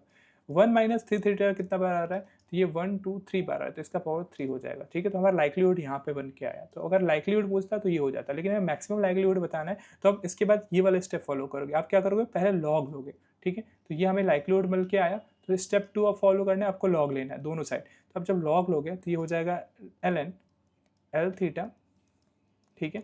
और यहाँ पे आपको लॉग लोगे तो ये हो जाएगा थीटा 4 इंटू 1 माइनस 3 थीटा का पावर क्यू, ठीक है। अब आपको पता होगा एक फॉर्मूला ये होता है, अगर लॉग लेते हो a इंटू बी का, तो ये क्या होता है, ये होता है log a plus log b होता है।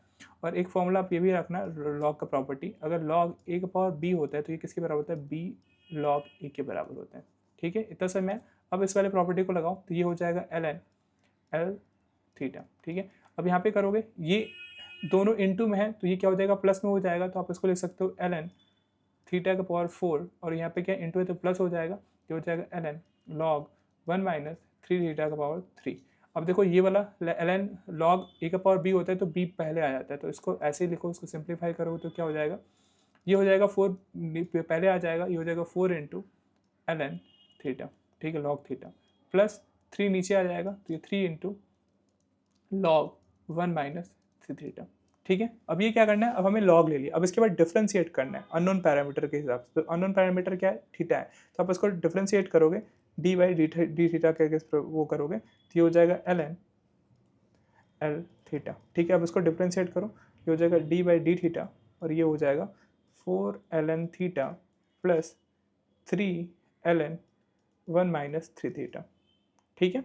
अब इसको आप डिफरेंशिएट करो, तो देखो डिफरेंशिएट करोगे तो ये क्या होगा, ये निकल के आएगा जो 4 है, 4 तो आपका कांस्टेंट है तो बाहर आ जाएगा, ये हो जाएगा 4 ln थीटा, लॉग थीटा का जो डिफरेंशिएशन होता है वो होता है 1 अपॉन थीटा, लॉग थीटा का 1 बाई थीटा प्लस 3 कांस्टेंट है ये बाहर ही रहेगा। अब इसको हम इसको मान लेते हैं, ये x मान लेते हैं, ठीक है, थीटा मान लो, तो 1 माइनस 3 थीटा, तो लॉग थीटा का तो 1 माइनस थीटा हो जाता है, तो ये हो जाएगा 1 upon one minus three theta, लेकिन इसको हमने क्या माना था, उसको माना था, गेस किया था, यानी इसको हमने वैल्यू दी थी कि एक्स है, लेकिन एक्स तो है नहीं, तो ये क्या वन माइनस थ्री थीटा है। तो इसका फिर से डिफ्रेंसिएशन करोगे, तो इसका डिफ्रेंसिएशन करोगे तो ये वन का कॉन्स्टेंट का जीरो हो जाएगा और माइनस थ्री थीटा का माइनस थ्री हो जाएगा, तो ये हो जाएगा माइनस थ्री। ठीक है, अब इसको सिंप्लीफाई करो, जो हो जाएगा फोर अपॉन थीटा, और फिर ये हो जाएगा थ्री इंटू ये माइनस थ्री है, तो यहाँ पे क्या हो जाएगा, ये माइनस नाइन हो जाएगा, थ्री इंटू थ्री ये minus nine upon one minus three theta. अब आपको क्या करना है, डिफ्रेंशिएट करने के बाद आपको क्या करना है, उसको जगह पे जीरो रखना है, तो यहाँ पे कर दोगे इसको, आप जीरो पुट कर दो यहाँ पे, ठीक है, यहाँ पे भी जीरो पुट कर दोगे, डिफ्रेंसिएशन के बाद जीरो आप पुट कर दोगे, तो आपने जीरो पुट कर दिया। अब इससे क्या होगा, इससे आप यहाँ से वैल्यू निकाल सकते हो, तो ये निकल के आएगा four theta equal to nine upon one minus three theta, निकल के आएगा। अब इसको सिंप्लीफाई केवल करना है आपको, अब दोनों को क्रॉस मल्टीप्लाई कर दो, तो ये हो जाएगा four minus twelve theta equal to nine theta हो जाएगा। फिर ये हो जाएगा आपका, इधर जाएगा ट्वेल्व प्लस नाइन, तो ये हो जाएगा twenty one theta equal to four. Theta की वैल्यू कितनी आएगी, थीटा की वैल्यू आ जाएगी फोर अपॉन ट्वेंटी वन। कितना आया, थीटा की जो वैल्यू निकल के आई वो आई फोर अपॉन ट्वेंटी वन। तो यहाँ से आपको थीटा कैलकुलेट कर फोर को 21 से डिवाइड करोगे तो ये नियर अबाउट कितना आएगा, 0.19 के बराबर होगा। तो इसका आंसर क्या होगा, 0.19, जो कि इसके बीच में लाई करता है, तो इसका आंसर क्या होगा, 0.19 होगा। ठीक है, तो इस तरीके से आप मैक्सिमम लाइक्लीहुड निकालते हो। आपको करना क्या होता है, सिंपल स्टेप में तीन चार स्टेप है, आप उसको याद कर लो। पहला आपको क्या करना है, लाइक्लीहुड निकालना है। लाइक्लीहुड कैसे निकालोगे, जो ऑब्जर्व आउटकम है उसके प्रोबेबिलिटी को मल्टीप्लाई कर दोगे, उसमें डेटा नहीं लेते हो, केवल प्रोबेबिलिटी को मल्टीप्लाई करते हो।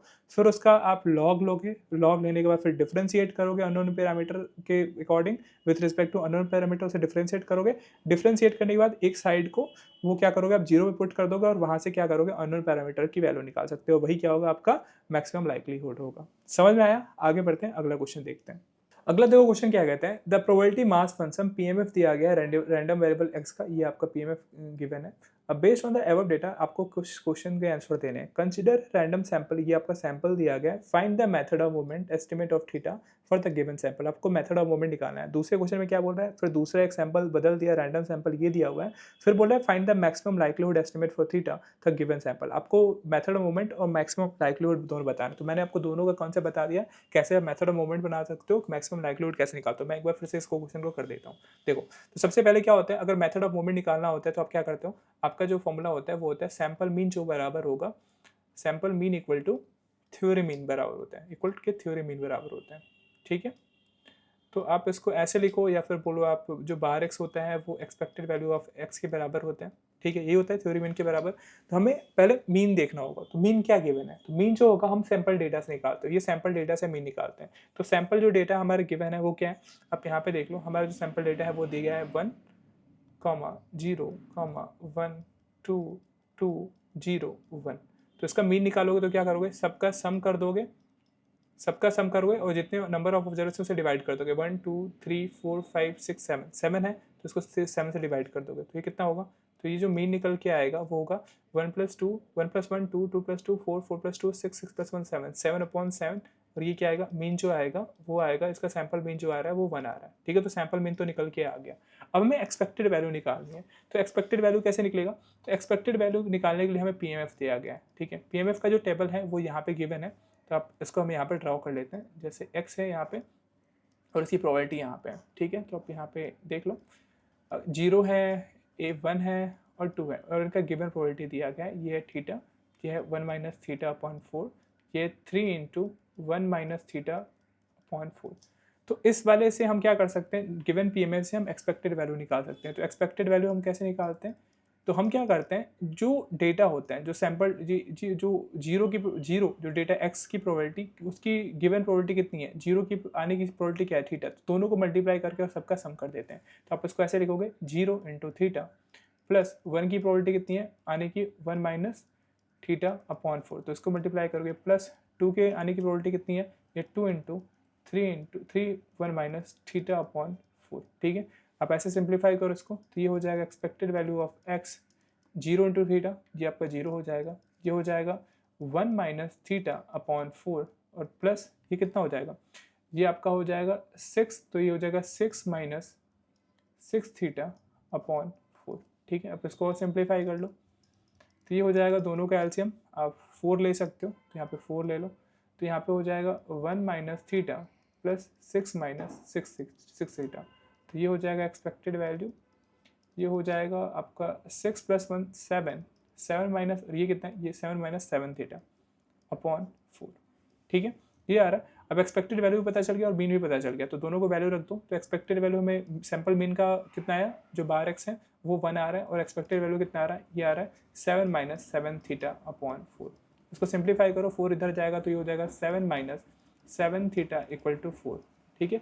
अब ये हो जाएगा 7 थीटा इक्वल टू 7 माइनस 4, तो ये हो जाएगा 7 थीटा इक्वल टू 3, और थीटा की वैल्यू कितनी निकल के आ रही है, थीटा की वैल्यू आ रही है 3/7।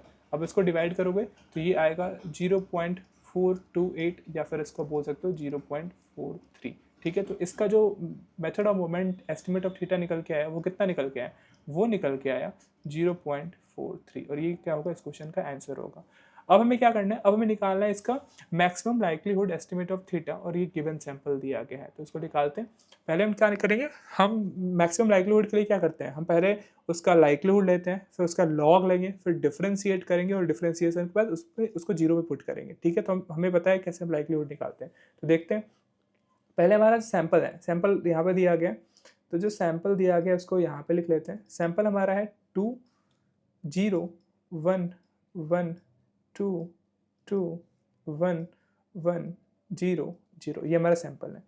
अब हमें क्या करना होता है, लाइक्लीहुड निकालने के लिए हम जो सैंपल ऑब्जर्व डेटा होता है उसके प्रोबेबिलिटी को इंटू करते हैं, ठीक है। उस डेटा को इंटू नहीं करते, वो डेटा को इंटू करेंगे तो हम एक्सपेक्टेड निकालोगे, लेकिन हमें लाइक्लीहुड निकालने के लिए उसकी प्रोबेबिलिटी को हम इंटू करते हैं।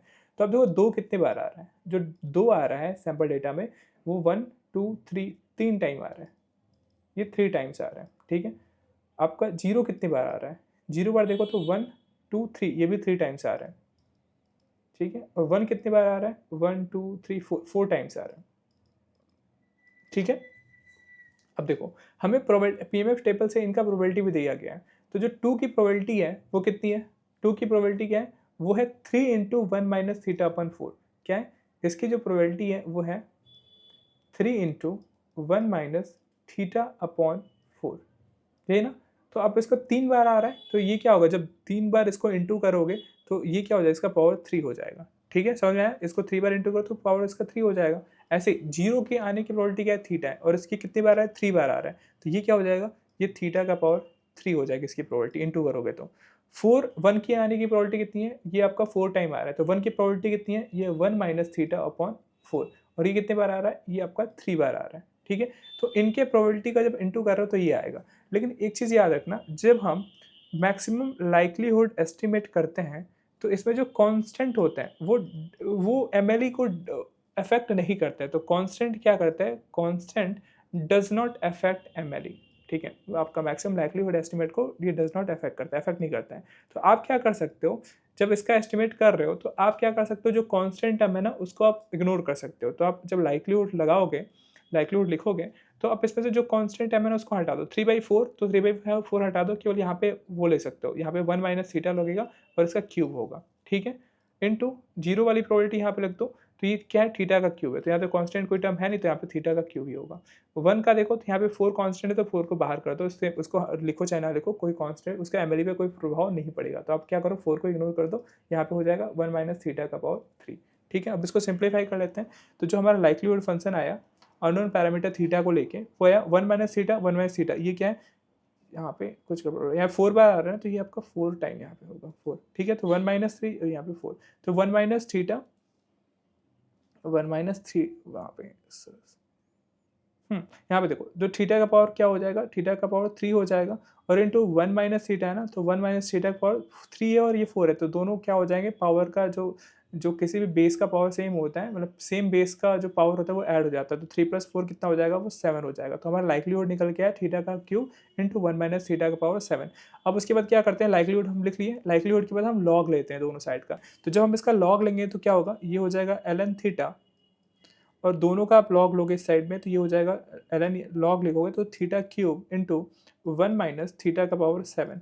अब जानते हो कि लॉग ए इंटू लॉग बी का क्या होता है, लॉग ए प्लस लॉग बी हो जाता है, तो इसको सिंप्लीफाई करोगे तो ये हो जाएगा log theta cube plus log 1 minus theta, और ये क्या हो जाएगा पावर 7 है। और आपने ये देखा होगा कि अगर लॉग ए का पावर बेस ए और ये बी है तो ये क्या होता है, बी पहले आया था और ये लॉग ए हो जाता है। तो यहाँ पे क्या हो जाएगा, ये हो जाएगा 3 log theta plus 7 log 1 minus theta हो जाएगा। अब ये हमारा लॉग थीटा आ गया। अब हम क्या करना है, इसको डिफ्रेंशिएट करना है किसके किसके टर्म में, थीटा के टर्म में। तो ये हो जाएगा डी अपॉन डी थीटा, और ये हो जाएगा एल एन थीटा। ठीक है, अब इसको डिफ्रेंशिएट करो तो ये हो जाएगा डी अपॉन डी थीटा, ये आपका 3 log theta plus 7 log 1 minus theta. ठीक है, अब इसको हम डिफ्रेंशिएट कर रहे हैं यहाँ पे। तो डिफ्रेंशिएट करोगे तो इसको डिफ्रेंशिएट करने के बाद इसको जीरो पुट कर दोगे तो यहाँ पे तो जीरो आ जाएगा। फिर यहाँ पे क्या होगा, 3 कांस्टेंट है तो 3 बाहर आ जाएगा। लॉग थीटा का क्या होता है डिफ्रेंशिएशन, ये हो जाएगा 1 अपॉन थीटा, तो ये आपका 1 अपॉन थीटा हो गया।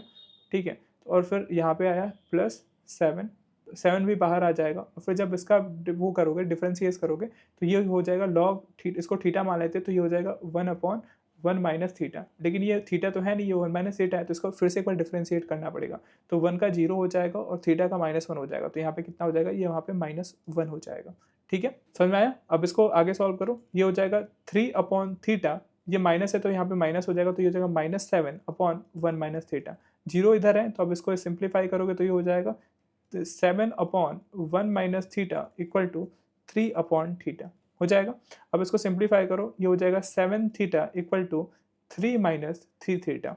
3 थीटा इधर जाएगा तो ये कितना हो जाएगा, ये 10 थीटा हो जाएगा। 10 थीटा इक्वल टू 3, और यहाँ से थीटा इक्वल टू क्या हो जाएगा 3 अपॉन 10, उसको 10 से डिवाइड करोगे तो कितना आएगा, ये आपका आएगा 0.3। तो इसका जो आंसर आएगा वो कितना आएगा, ये इसका आंसर जो आएगा वो आएगा 0.3। इसका maximum likelihood estimate of theta कितना आएगा, ये 0.3 आएगा। तो आई होप कि आपको ये क्वेश्चन समझ में आ गया होगा। तो इस क्वेश्चन से आपको मेथड ऑफ मोमेंट और मैक्सिमम लाइक्लीहुड एस्टिमेट कैसे निकालते हैं दोनों आ गया होगा। आगे बढ़ते हैं, अगला क्वेश्चन देखते हैं। नेक्स्ट क्वेश्चन देखो क्या कहते हैं, the number of accident in a certain city is modelled by a Poisson distribution. The observe number of accident over a period of 10 days, यहाँ पे कितना 10 दिन का डेटा दिया गया है। 3, 4, 2 मतलब हर दिन 3 एक्सीडेंट, किसी दिन पहले दिन 3, फिर चौथे दिन, दूसरे दिन 4, फिर तीसरे दिन 2, फिर इस तरीके से ये 10 दिन का डेटा दिया गया है नंबर ऑफ एक्सीडेंट का। Assume the prior distribution of lambda to be gamma 5, 1। तो फाइंड द पोस्टीरियर डिस्ट्रीब्यूशन, और फिर लिखना है फाइंड द पोस्टीरियर मीन। दो क्वेश्चन है, ये काफ़ी मोस्ट इंपॉर्टेंट क्वेश्चन है। इस पैटर्न के एक क्वेश्चन आपके एग्जाम में बनते ही है। तो सबसे पहले आपको पोस्टीरियर डिस्ट्रीब्यूशन समझना होगा। जो पोस्टीरियर डिस्ट्रीब्यूशन होता है वो क्या होता है, वो जो होता है पोस्टीरियर डिस्ट्रीब्यूशन, ये जो होता है ये डायरेक्टली प्रोपोर्शनल होता है या फिर प्रोपोर्शनल होता है लाइक्लीहुड, हमने लाइक्लीहुड पढ़ा था, ये होता है लाइक्लीहुड इनटू प्रायर के। ठीक है, तो पोस्टीरियर क्या होता है, बस केवल ये इक्वेशन अगर आपको आता है तो सारे के सारे जो पोस्टीरियर डिस्ट्रीब्यूशन वाले इक्वेशन हो रहे होंगे, क्वेश्चन हो रहे होंगे, वो सॉल्व हो जाएंगे। पोस्टीरियर जो होता है प्रोपोर्शनल होता है लाइक्लीहुड इनटू प्रायर के। अब लाइक्लीहुड आपको निकालने आता है और प्रायर आपको गिवन होता है। तो ठीक है, देखते हैं। तो देखो सबसे पहला सैम्पल डेटा हम देखते हैं, सैम्पल डेटा क्या लिखा हुआ है। तो सैम्पल डेटा है वो ये है, 10 दिन का ऑब्जर्व किया गया है नंबर ऑफ एक्सीडेंट का, वो कितने दिन का, 10 दिन का, और ये आपका गिवन है। ठीक है, अब तो यहाँ पे हम लिख लेते हैं गिवन डेटा। तो यहाँ पे जो सैंपल है वो गिवन है, सैंपल क्या है, सैंपल गिवन 10 दिन का डेटा है, 10 डेज का डेटा है। यानी कि पहले दिन एक्सीडेंट होता है 3, फिर दूसरे दिन 4, फिर 2, फिर 2, फिर 1, फिर 6, फिर 4, फिर 2, फिर 1, फिर 3। ठीक है, ये आपका डेटा गिवन है, ये 10 दिन का डेटा है। और यहाँ पे आप देखो, यहाँ पे आप देखो कि जो ये क्या बोल रहा है कि जो जो सर्टेन ये मॉडल जो है वो नंबर ऑफ एक्सीडेंट जो है सर्टेन सिटी के मॉडल बाई पॉइजन डिस्ट्रीब्यूशन। आपको यहाँ पे एक हिंट दे दिया गया है कि ये जो सारे के सारे जो डेटा है वो क्या फॉलो कर रहे होंगे, ये पॉइजन डिस्ट्रीब्यूशन फॉलो कर रहे होंगे। ठीक है, और पॉइजन, और इसमें क्या पैरामीटर है वो लैम्डा दिया गया है। ठीक है, अब हमें क्या करना है, अब इसका हमें लाइक्लीहुड निकालना होगा। तो लाइक्लीहुड हम कैसे निकालते हैं, लाइक्लीहुड हम निकालते हैं जो ऑब्जर्व डेटा होता है उसका हम प्रोबेबिलिटी क्या करते हैं, मल्टीप्लाई कर देते हैं। तो जो डेटा दिया गया है उनकी प्रोबेबिलिटी निकालेंगे और उनको मल्टीप्लाई कर देंगे। ठीक है, तभी तो लाइक्लीहुड होता है।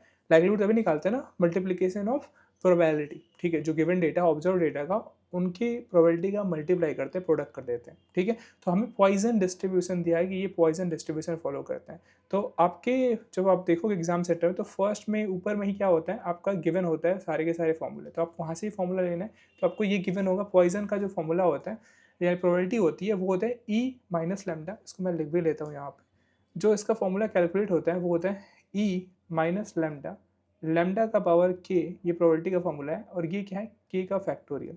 हमारे केस में के क्या होगा यहाँ पे, ये के जो होगा वो number of accident in a day, जो ये 10 दिन में दे रहा है ना, 3 4 2 1 1, तो इस इक्वेशन में हम एक बार के की जगह पे 3 रखेंगे, फिर 4 रखेंगे, फिर 2 रखेंगे, इस तरीके से कैलकुलेट करेंगे तो हमारा इसका प्रोबेबिलिटी निकल के आएगा। और जैसे मान लो कि हमें 3 का निकालना हो, जैसे एग्जाम्पल के लिए हम दे रहे हैं, देखो अगर मान लो कि हमें 3 के लिए निकालना होगा कि इसकी प्रोबेबिलिटी क्या होगी, तो हम इस वाले इक्वेशन में रखेंगे, तो ये हमारा इक्वेशन हो जाएगा ई का पावर माइनस लेमडा, लेमडा और लेमडा के जगह पे क्या रखोगे, यहाँ पे फर्स्ट बार 3 रखोगे, और फिर नीचे क्या होगा, 3 फैक्टोरियल होगा। अगर हम लाइक्लीहुड निकालते हैं, ठीक है, अगर हम लाइक्लीहुड निकालेंगे तो हम क्या करते हैं, सारे ऑब्जर्व डेटा का उनके उनके प्रोबेबिलिटी का मल्टीप्लाई करते हैं। तो 3 का प्रोबेबिलिटी ये निकल के आया, 4 का प्रोबेबिलिटी क्या निकल के आएगा, ये हो जाएगा e to the power minus lambda, lambda का पावर 4 अपॉन 4 फैक्टोरियल, ऐसे ही होगा। फिर ऐसे करके हम एन तक जाएंगे तो ये हो जाएगा, एन तक का क्या होगा, यानी जो 9th टर्म तक होगा, ये 10th टर्म है ना, तो 10th टर्म का होगा ई का पावर माइनस लेमडा, फिर लेमडा का पावर 3 अपॉन, फिर क्या होगा, ये 3 का फैक्टोरियल। ऐसे पूरे का पूरा का प्रोबेबिलिटी निकालेंगे और सबका मल्टीप्लाई करेंगे। तो देखो यहाँ पे क्या आ रहा है, दो चीज़ें समझने के लिए हैं, तो काफ़ी ईजी हो जाएगा क्वेश्चन। तो लाइक्लीहुड में हम प्रोबेबिलिटी का मल्टीप्लिकेशन करते हैं, तो यहाँ पे ई माइनस लेमडा आ रहा है, यहाँ पे भी ई माइनस लेमडा आ रहा है, फिर हर टर्म में क्या आ रहा है, ई माइनस लेमडा आ रहा है। तो अब बताओ कि 10 बार ई माइनस लेमडा आएगा, हर बार इसका मल्टीप्लिकेशन होगा, तो ये क्या हो जाएगा, तो ये जो आप इसको ऐसे लिख सकते हो, ई का पावर माइनस 10 का पावर लेमडा हो जाएगा। ये 10 बार आएगा तो 10 ही होगा, तो ना ई का पावर माइनस 10 का पावर लेमडा, ठीक है। तो इसको आप 10 बार लिखोगे, सबका समय कॉमन रहेगा, तो ये हो जाएगा ई का पावर माइनस 10 का पावर 10 इंटू लेमडा, ठीक है, इंटू। अब देखो उसके बाद क्या आ रहा है, लेमडा आ रहा है, लेमडा का पावर 3 है। तो अब बताओ, किसी भी बेस सब सेम होते हैं और उनका पावर क्या होता है, उनका पावर जो होता है उनका ऐड हो जाता है। तो अब क्या करोगे, तो यहाँ पे जो लेमडा का पावर हो जाएगा वो क्या होगा, 3 प्लस 4 प्लस 2, यानी कि ये जो सम करोगे तो ये प्लस करके सबका सम निकाल दो, कहाँ तक, प्लस 3 का, तो इनका सम कर देना। तो अब सम कर दो तो हो जाएगा 3 plus 4 7, 7 plus 2 9, 9 plus 2 11, 11 plus 1 12, 12 plus 6 18, 18 plus 4 22, 20 plus 2 24, 24 1 5, 25, 25 plus 3 28। तो यहाँ पे जब सम करने के बाद कितना आएगा, ये 28 आएगा। तो इसके जगह पे क्या लिख सकते हो, ई का power minus 10 lambda into lambda का पावर 28, ठीक है। और जो नीचे जो आ रहा है ना, ये कांस्टेंट है, 3 का फैक्टोरियल, 4 का फैक्टोरियल, 3 का फैक्टोरियल, ये जो नीचे है वो 3 फैक्टोरियल का जो है वो क्या है, वो कांस्टेंट है। तो जब हम पोस्टीरियर में होता है वो क्या कहते हैं, हम प्रोपोर्शनल लेते हैं, तो यहाँ पे कांस्टेंट इम्पैक्ट नहीं डालेगा। जब आप कोई भी पोस्टीरियर डिस्ट्रीब्यूशन निकालोगे तो हम यहाँ पे कांस्टेंट टर्म को नेगलेक्ट कर सकते हैं। तो जो हमारा लाइक्लीहुड निकल के आया, जो लाइक्लीहुड निकल के आया वो क्या निकल के आया, वो ई का power minus 10 lambda into lambda का पावर 22 आया, ठीक है। तो हमें लाइक्लीहुड पता चल गया। अब हमें क्या निकालना है, अब प्रायर निकालना है। तो देखो प्रायर कैसे निकालेंगे, अब हमें क्या निकालना है, अब हमें प्रायर निकालना है, ठीक है। अब देखो प्रायर भी आपके इक्वेशन में दिया गया होगा। प्रायर क्या बोल रहा है कि assume that the prior distribution of lambda to be gamma 5,1। तो ये प्रायर डिस्ट्रीब्यूशन दिया गया कि प्रायर जो है वो क्या दिया गया, ये गामा डिस्ट्रीब्यूशन फॉलो कर रहा है, ठीक है। और ये क्या इसमें क्या दिया, 5,1 दिया गया है। तो अब जानते हो कि जो गामा डिस्ट्रीब्यूशन में होता है, ये क्या होता है, ये पैरामीटर अल्फा होता है और ये क्या होता है, बीटा होता है। और ये बोल रहा है कि ये क्या कर रहा है, जो प्रायर डिस्ट्रीब्यूशन ऑफ लैम्डा, ये लैम्डा आपका पैरामीटर दिया गया है। तो आप क्या करोगे, आप गामा का देखो कि गामा का अगर हम निकालना होता है प्रोबेबिलिटी, ठीक है, गामा के प्रोबेबिलिटी निकालना होता है तो हम कैसे निकालते हैं, तो ये भी आपके फॉर्मूला दिया होगा, आपके एग्जाम पेपर में ही दिया होता है, पहले ही दिया होता है, तो वहाँ से लोगे। देखो तो यहाँ पे मैं वहीं से कॉपी पेस्ट कर रहा हूँ, तो ये आपका इस तरीके से एग्जाम में दिया होगा, ठीक है। ये फॉर्मूला आपके एग्जाम में दिया गया होता है। तो जो गामा होता है यहाँ पे देखो, तो गामा का जो प्रोबेबिलिटी होता है वो क्या होता है, ये जो होगा ये तो कांस्टेंट टर्म होगा। तो कांस्टेंट टर्म प्रोबेबिलिटी आपके प्रोपोर्शनल में काम नहीं करता है, वो उस पर इंपैक्ट नहीं डालता है। तो हम क्या देखते हैं कि जो गामा का फॉर्मूला यहाँ पे आ रहा है वो क्या आ रहा है, तो यहाँ पे जो गामा का फॉर्मूला आ रहा है वो आ रहा है एक्स अल्फा माइनस 1 प्रोबेबिलिटी के लिए ई का पावर माइनस बीटा का पावर एक्स, ठीक है। तो यहाँ पे x की जगह पे हमें क्या दिया है प्रायर, ये लैम्डा दिया गया। तो ये जो इक्वेशन बन जाएगा वो बन जाएगा लैम्डा ये हो जाएगा alpha minus one e to the power minus beta का पावर लैम्डा। ठीक है, हो जाएगा। अब क्या करो, इस वाले इक्वेशन में गामा को फॉलो कर रहे हैं तो इसका प्रोबेबिलिटी निकालना है, तो इसकी जो प्रोबेबिलिटी हो जाएगी वो क्या हो जाएगी, इसका प्रायर जो निकल के आएगा, इसका प्रायर जो निकल के आएगा वो क्या होगा, ये हो जाएगा lambda alpha minus one, alpha क्या है 5 है, तो यहाँ पे हो जाएगा 5 माइनस वन, यहाँ से आपको इसमें वैल्यू पुट कर देनी है अल्फा बीटा की, तो ये हो जाएगा अल्फा 5 माइनस वन इंटू ई का पावर माइनस बीटा क्या है, बीटा है 1, तो यहाँ पे हो जाएगा -1, और यहाँ पे क्या है लैम्डा, तो यहाँ पे लैम्डा हो जाएगा। तो प्रायर हमें निकल के आ रहा है लैम्डा 5 माइनस वन, तो इसको लिख सकते हो लैम्डा 4 इंटू ई का पावर माइनस लैम्डा। तो हमें लाइक्लीहुड भी निकल के आ गया, हमारा लाइक्लीहुड ये है, और जो प्रायर है, जो हमारा प्रायर है वो ये है। अब इन दोनों वैल्यू को आप यहाँ पे रख दो, तो जो हमारा यहाँ पे रखोगे तो ये हो जाएगा पोस्टीरियर, ये हो जाएगा लाइक्लीहुड क्या है, तो ये है आपका e to the power minus 10 lambda into lambda का पावर 28। प्रायर क्या निकल के आया, ये निकल के आया लैम्डा का पावर 4 इंटू ई का पावर माइनस लैम्डा। ठीक है, अब इसको सॉल्व करो तो ये आपका हो जाएगा, प्रोपोर्शनल लगाओगे तो ई का पावर ये है, दोनों के जो बेस सेम है तो ऊपर वाला क्या होगा वो ऐड हो जाएगा, तो यहाँ पे हो जाएगा -11 लैम्डा इंटू लैम्डा 28, 28 प्लस 4 कितना हो जाएगा, ये 32 हो जाएगा, सेम बेस है तो उनका पावर ऐड हो जाएगा। तो यहाँ पे आपको दिख रहा है कि जो पोस्टीरियर डिस्ट्रीब्यूशन आ रहा है, जो पोस्टीरियर आ रहा है वो क्या आ रहा है, ई का पावर -11 लैम्डा इंटू लैम्डा का पावर 32। तो आप इसको जब देख रहे हो ना, इसको ऑब्जर्व करो, तो जब इसको ऑब्जर्व कर रहे हो तो कहीं ना कहीं जो इसका पैटर्न दिख रहा है वो इस वाले पैटर्न का दिख रहा है, ये वाला पैटर्न का दिख रहा है। ठीक है, अब यहाँ पे मैच करो, यहाँ पे क्या है, जो आपका गामा का पैटर्न होता है वो तो यही होता है ना, एक्स अल्फा माइनस वन ई का पावर माइनस बीटा का पावर एक्स होता है, यही होता है ना जो प्रोबेबिलिटी का होता है। तो आप देखोगे यहाँ पे गामा में दिखा होता है, तो गामा जो है, ये जो पोस्टीरियर डिस्ट्रीब्यूशन आ रहा है उसका जो फॉर्मेट आ रहा है वो कहीं ना कहीं गामा जो डिस्ट्रीब्यूशन है उसी का जैसे आ रहा है, ये वाला जैसे आ रहा है। दोनों को मैच करोगे तो आप यहाँ पे देखो दोनों में अंतर क्या है, एक्स की जगह पे आपको यहाँ पे लैम्डा रख देना है, तो ये हो जाएगा lambda alpha minus one e to the power minus beta lambda. ठीक है, ये आपका क्या है, ये आपका गामा डिस्ट्रीब्यूशन है। तो दोनों को मैच कर लो, इसी तरीके का आ रहा है। तो आप यहाँ पे देख रहे हो, दोनों को मैच करने के बाद आपको देख रहे हो कि ये बीटा को फॉलो, ये गामा को फॉलो करेगा। तो यहाँ पे देखो, यहाँ पे 32 दिया गया, तो अल्फा माइनस वन क्या है यहाँ पे ऊपर, अल्फा माइनस यहाँ पे 32 है। ठीक है, और माइनस बीटा लैम्डा कितना दिया गया, यहाँ पे दिया गया है -11 लैम्डा दिया गया। तो यहाँ से अल्फा और बीटा की वैल्यू निकाल सकते हो, तो 32, यहाँ पे माइनस है तो इधर जाएगा तो प्लस हो जाएगा, ये हो जाएगा 33, यहाँ पे हो जाएगा माइनस से माइनस यहाँ पे कट गया, लैम्डा से लैम्डा यहाँ से कैंसिल आउट हो गया, तो बीटा की वैल्यू कितनी आई 11। ठीक है, तो यहाँ पे अल्फा बीटा की वैल्यू निकल के आ गई, और हमें दिख ही रहा है इसका जो पैटर्न है वो गामा डिस्ट्रीब्यूशन को फॉलो कर रहा है। तो ये जो पोस्टीरियर डिस्ट्रीब्यूशन होगा वो किसको फॉलो करेगा, ये गामा डिस्ट्रीब्यूशन को फॉलो करेगा। ठीक है, गामा डिस्ट्रीब्यूशन को फॉलो करेगा, और इसका अल्फा की वैल्यू कितनी आई, अल्फा की वैल्यू यहाँ पे 33 है, और बीटा की वैल्यू क्या है 11 है। तो ये जो है find the posterior distribution of lambda क्या होगा, वो होगा गामा 33,11। ठीक है, तो ये ऑप्शन जो राइट होगा इसमें फोर्थ ऑप्शन राइट होगा। ठीक है, समझ में आ गया। अब इसमें पूछ रहा है कि फाइंड द पोस्टीरियर मीन, आपका इसका पोस्टीरियर मीन निकालना है। तो कुछ नहीं करना है, आपको पता चल गया कि ये कौन सा डिस्ट्रीब्यूशन फॉलो कर रहा है, गामा फॉलो कर रहा है। तो आप आपके फॉर्मूले में यहाँ पे दिया हो गया कि गामा का जो हम मीन निकालते हैं, एक्सपेक्टेड वैल्यू निकालते हैं, वो किसके बराबर होता है, वो होता है अल्फा बटा बीटा के बराबर। तो यहाँ से आप मीन निकाल लो, तो ये अल्फा कितना है, ये आपका 33 है, आपका बीटा कितना गिवन है 11 है, तो यहाँ पे कैलकुलेट करो, तो 11 से 30 को तो 11 से डिवाइड करो तो क्या आएगा 3 आएगा, तो ये आपका क्या हो जाएगा मीन हो जाएगा। तो फाइंड द पोस्टीरियर मीन, यानी कि मीन क्या होगा इसका मीन होगा 3। समझ में आया। तो पोस्टीरियर डिस्ट्रीब्यूशन निकालने के लिए आपको एक ही फॉर्मूला याद रखना है कि पोस्टीरियर जो प्रोपोर्शनल होता है वो लाइक्लीहुड इनटू प्रायर होता है। लाइक्लीहुड क्या करते हो, प्रोबेबिलिटी का मल्टीप्लिकेशन करते हो। प्रायर क्या होता है, प्रायर जो होता है वो आपका क्वेश्चन में दिया गया होगा, तो प्रायर का हम प्रोबेबिलिटी निकाल लेते हैं, जो भी गिवन डिस्ट्रीब्यूशन होता है उसकी प्रोबेबिलिटी हम यहाँ से निकाल लेते हैं, और दोनों का मल्टीप्लाई कर देते हैं, और देखते हैं कि जो आ रहा है, जो गिवन जो फॉर्मेट आ रहा है वो कौन से डिस्ट्रीब्यूशन से मैच कर रहा है। तो यहाँ पे हमने देखा कि जो हमारा जो पोस्टीरियर डिस्ट्रीब्यूशन आ रहा है वो इस फॉर्मेट में आ रहा था। ठीक है, e to power -11 lambda into lambda का पावर 32। तो जो आपका फॉर्मूला सेट होगा ना, उससे आप मैच करोगे कि किससे मैच कर रहे हो। तो हमने देखा कि इसका जो सेम पैटर्न जो है वो गामा की तरह दिख रहा है। जो गामा में आपका आता है एक्स अल्फा माइनस 1 इंटू ई का power minus beta x same का आ रहा था, तो हम क्या कर रहे हैं, तो हमने ये देखा कि जो पोस्टीरियर है वो गामा डिस्ट्रीब्यूशन फॉलो कर रहा है। तो एक बार हमें पता चल गया पैटर्न दोनों का सेम है, दोनों का डिस्ट्रीब्यूशन सेम है, तो वहाँ से हम अल्फा बीटा की वैल्यू निकाल लेते हैं और यहाँ पे हम अल्फा बीटा की वैल्यू निकालें 33 और 11 और यहाँ पे पुट कर दिए। ठीक है, तो इस तरीके से पोस्टीरियर डिस्ट्रीब्यूशन काम आता है। अगर आपको ये भी अभी क्वेश्चन समझ में नहीं आया, कोई नहीं, अभी हम दूसरा क्वेश्चन इसी पे बेस्ड देख लेते हैं, जिससे कि और आपका जो कॉन्सेप्ट होगा वो क्रिस्टल क्लियर हो जाएगा। Let x be a discrete random variables with PMF यहाँ पे दिया गया है, ठीक है, वेयर थीटा जो है वो ग्रेटर देन और इक्वल टू 0 है और ग्रेटर लेस देन और इक्वल टू 1 होगा। इसे पैरामीटर और सैंपल दिया गया है, यहाँ पे सैंपल यहाँ पे ये दिया गया है।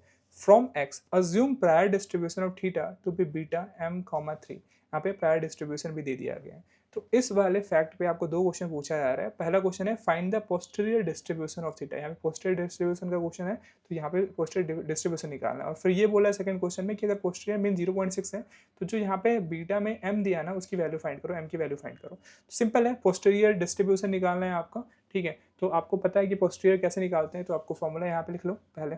तो पोस्टीरियर हमें पता चल गया कि हम एक क्वेश्चन इसी पे बेस पे किए। तो पोस्टीरियर जो होता है वो क्या होता है, वो प्रोपोर्शनल होता है लाइक्लीहुड इनटू प्रायर के, ठीक है, यही होता है।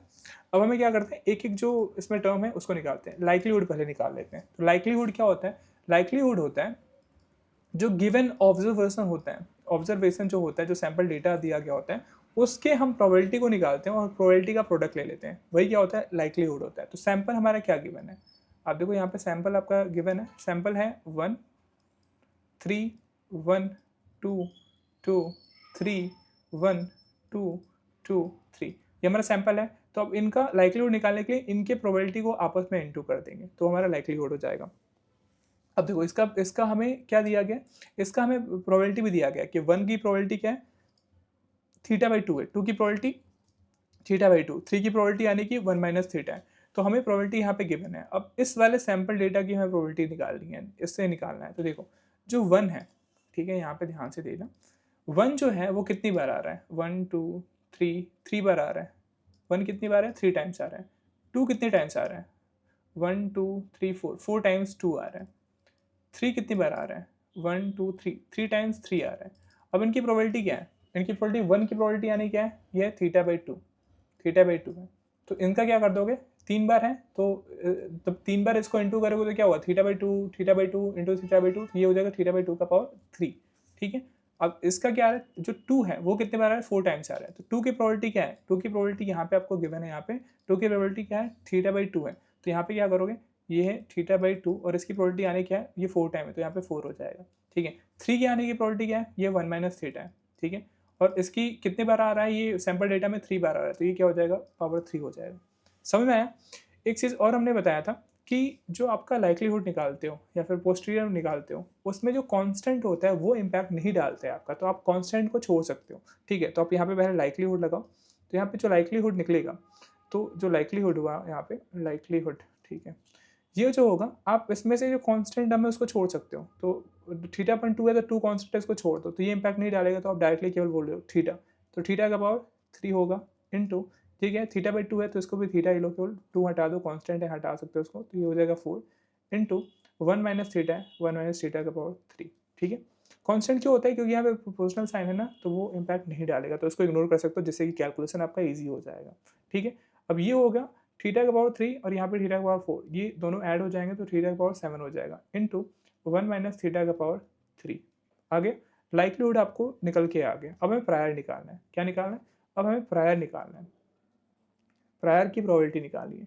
तो देखो प्रायर जो है वो आपका गिवन है, ये बोल रहा है कि assume prior distribution of theta to be beta m, 3। ये क्या कर रहा है, जो प्रायर है वो जो इसका थीटा है वो क्या किसको फॉलो कर रहा है, ये फॉलो कर रहा है बीटा डिस्ट्रीब्यूशन m, 3 फॉलो कर रहा है, ठीक है। m क्या है, ये बीटा का क्या होता है, ये अल्फा और बीटा होता है, तो m के अल्फा क्या है, वो है m और बीटा क्या गिवन है, 3 गिवन है। तो अब देखो इसका प्रायर निकालो कैसे, तो इसकी प्रोबेबिलिटी कितनी होगी, तो हमें क्या है, हमें जो एग्जाम में जब होगा तो वहाँ पे आपके सीट में फॉर्मूला दिया गया होता है आपका बीटा का। तो यहाँ पे देखो इसका बीटा का जो फॉर्मूला होता है प्रायर का, यानी कि उसकी प्रोबेबिलिटी का, वो क्या होता है, वो होता है x alpha minus 1 into 1 minus x beta minus 1 होता है। अब यहाँ पे जो दिया गया प्रायर डिस्ट्रीब्यूशन, यहाँ पे एक्स की जगह पे थीटा दिया गया, तो आप एक्स की जगह पे थीटा रख दो, तो ये हो जाएगा theta alpha minus one into one minus theta beta minus one हो जाएगा। तो और हमें क्या दिया गया, अब इसका हमें ये पता चल गया अल्फा माइनस वन और one minus theta beta minus one. अब यहाँ पे बीटा में दिया फाइव एम कॉमा थ्री लिखा है, यानी कि अल्फा की जगह पे आप अल्फा की जगह पे आप एम रख सकते हो और बीटा की जगह पे रख सकते हो थ्री रख सकते हो। तो यहाँ पे हम रख लेते हैं, ये हो जाएगा थीटा अल्फा माइनस वन, तो अल्फा की जगह पे एम एम माइनस वन हो जाएगा, और यहाँ पे क्या होगा वन माइनस थीटा, और बीटा क्या है आपका बीटा थ्री गिवन है, तो ये हो जाएगा थ्री माइनस वन।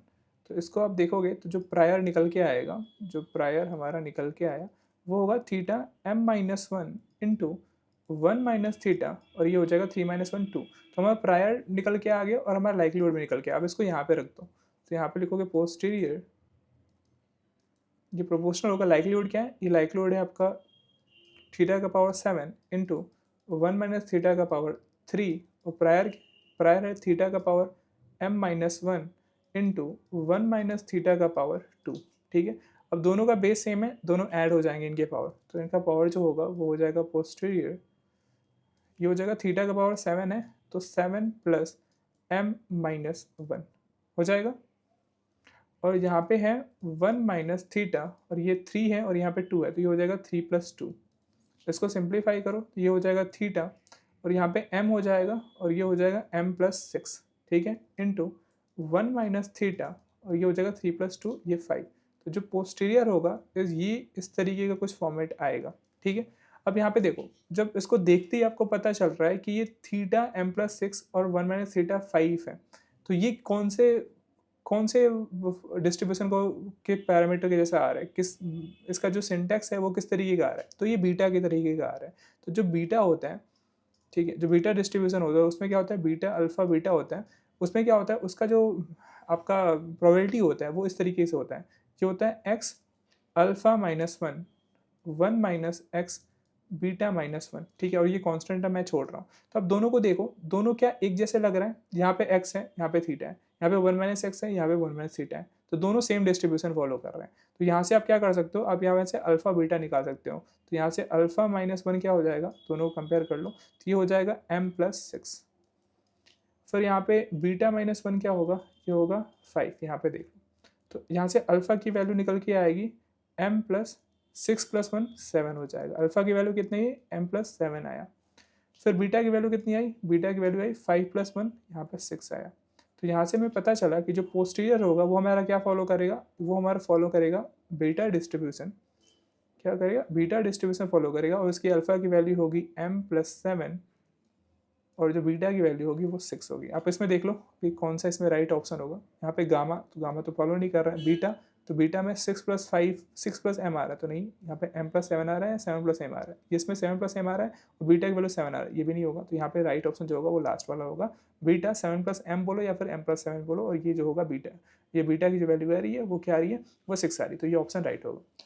अब देखो इसी में जो सेकंड क्वेश्चन बोल रहा है वो क्या बोल रहा है, इसे बोला है कि if the posterior mean is 0.6, इसमें बोला है कि पोस्टीरियर मीन क्या है, 0.6 है। तो हमें पता है कि जो बीटा का अगर हम मीन निकालते हैं, तो यहाँ से आप देखो, यहाँ पे फॉर्मूले में आपका गिवन है बीटा का मीन क्या होता है, alpha upon alpha plus beta होता है। तो इसका अगर मीन निकालो तो ये होता है alpha upon alpha plus beta. तो यहाँ पे अल्फा की वैल्यू क्या है, यहाँ पे एम प्लस सेवन है, और बीटा की वैल्यू क्या है, बीटा की वैल्यू सिक्स है, तो यहाँ पे अल्फा प्लस बीटा करो तो ये हो जाएगा m plus seven plus six, ये होगा। अब आपका सेकंड क्वेश्चन बोला है कि if the posterior mean is 0.6, ये बोला है ये 0.6 है, ठीक है।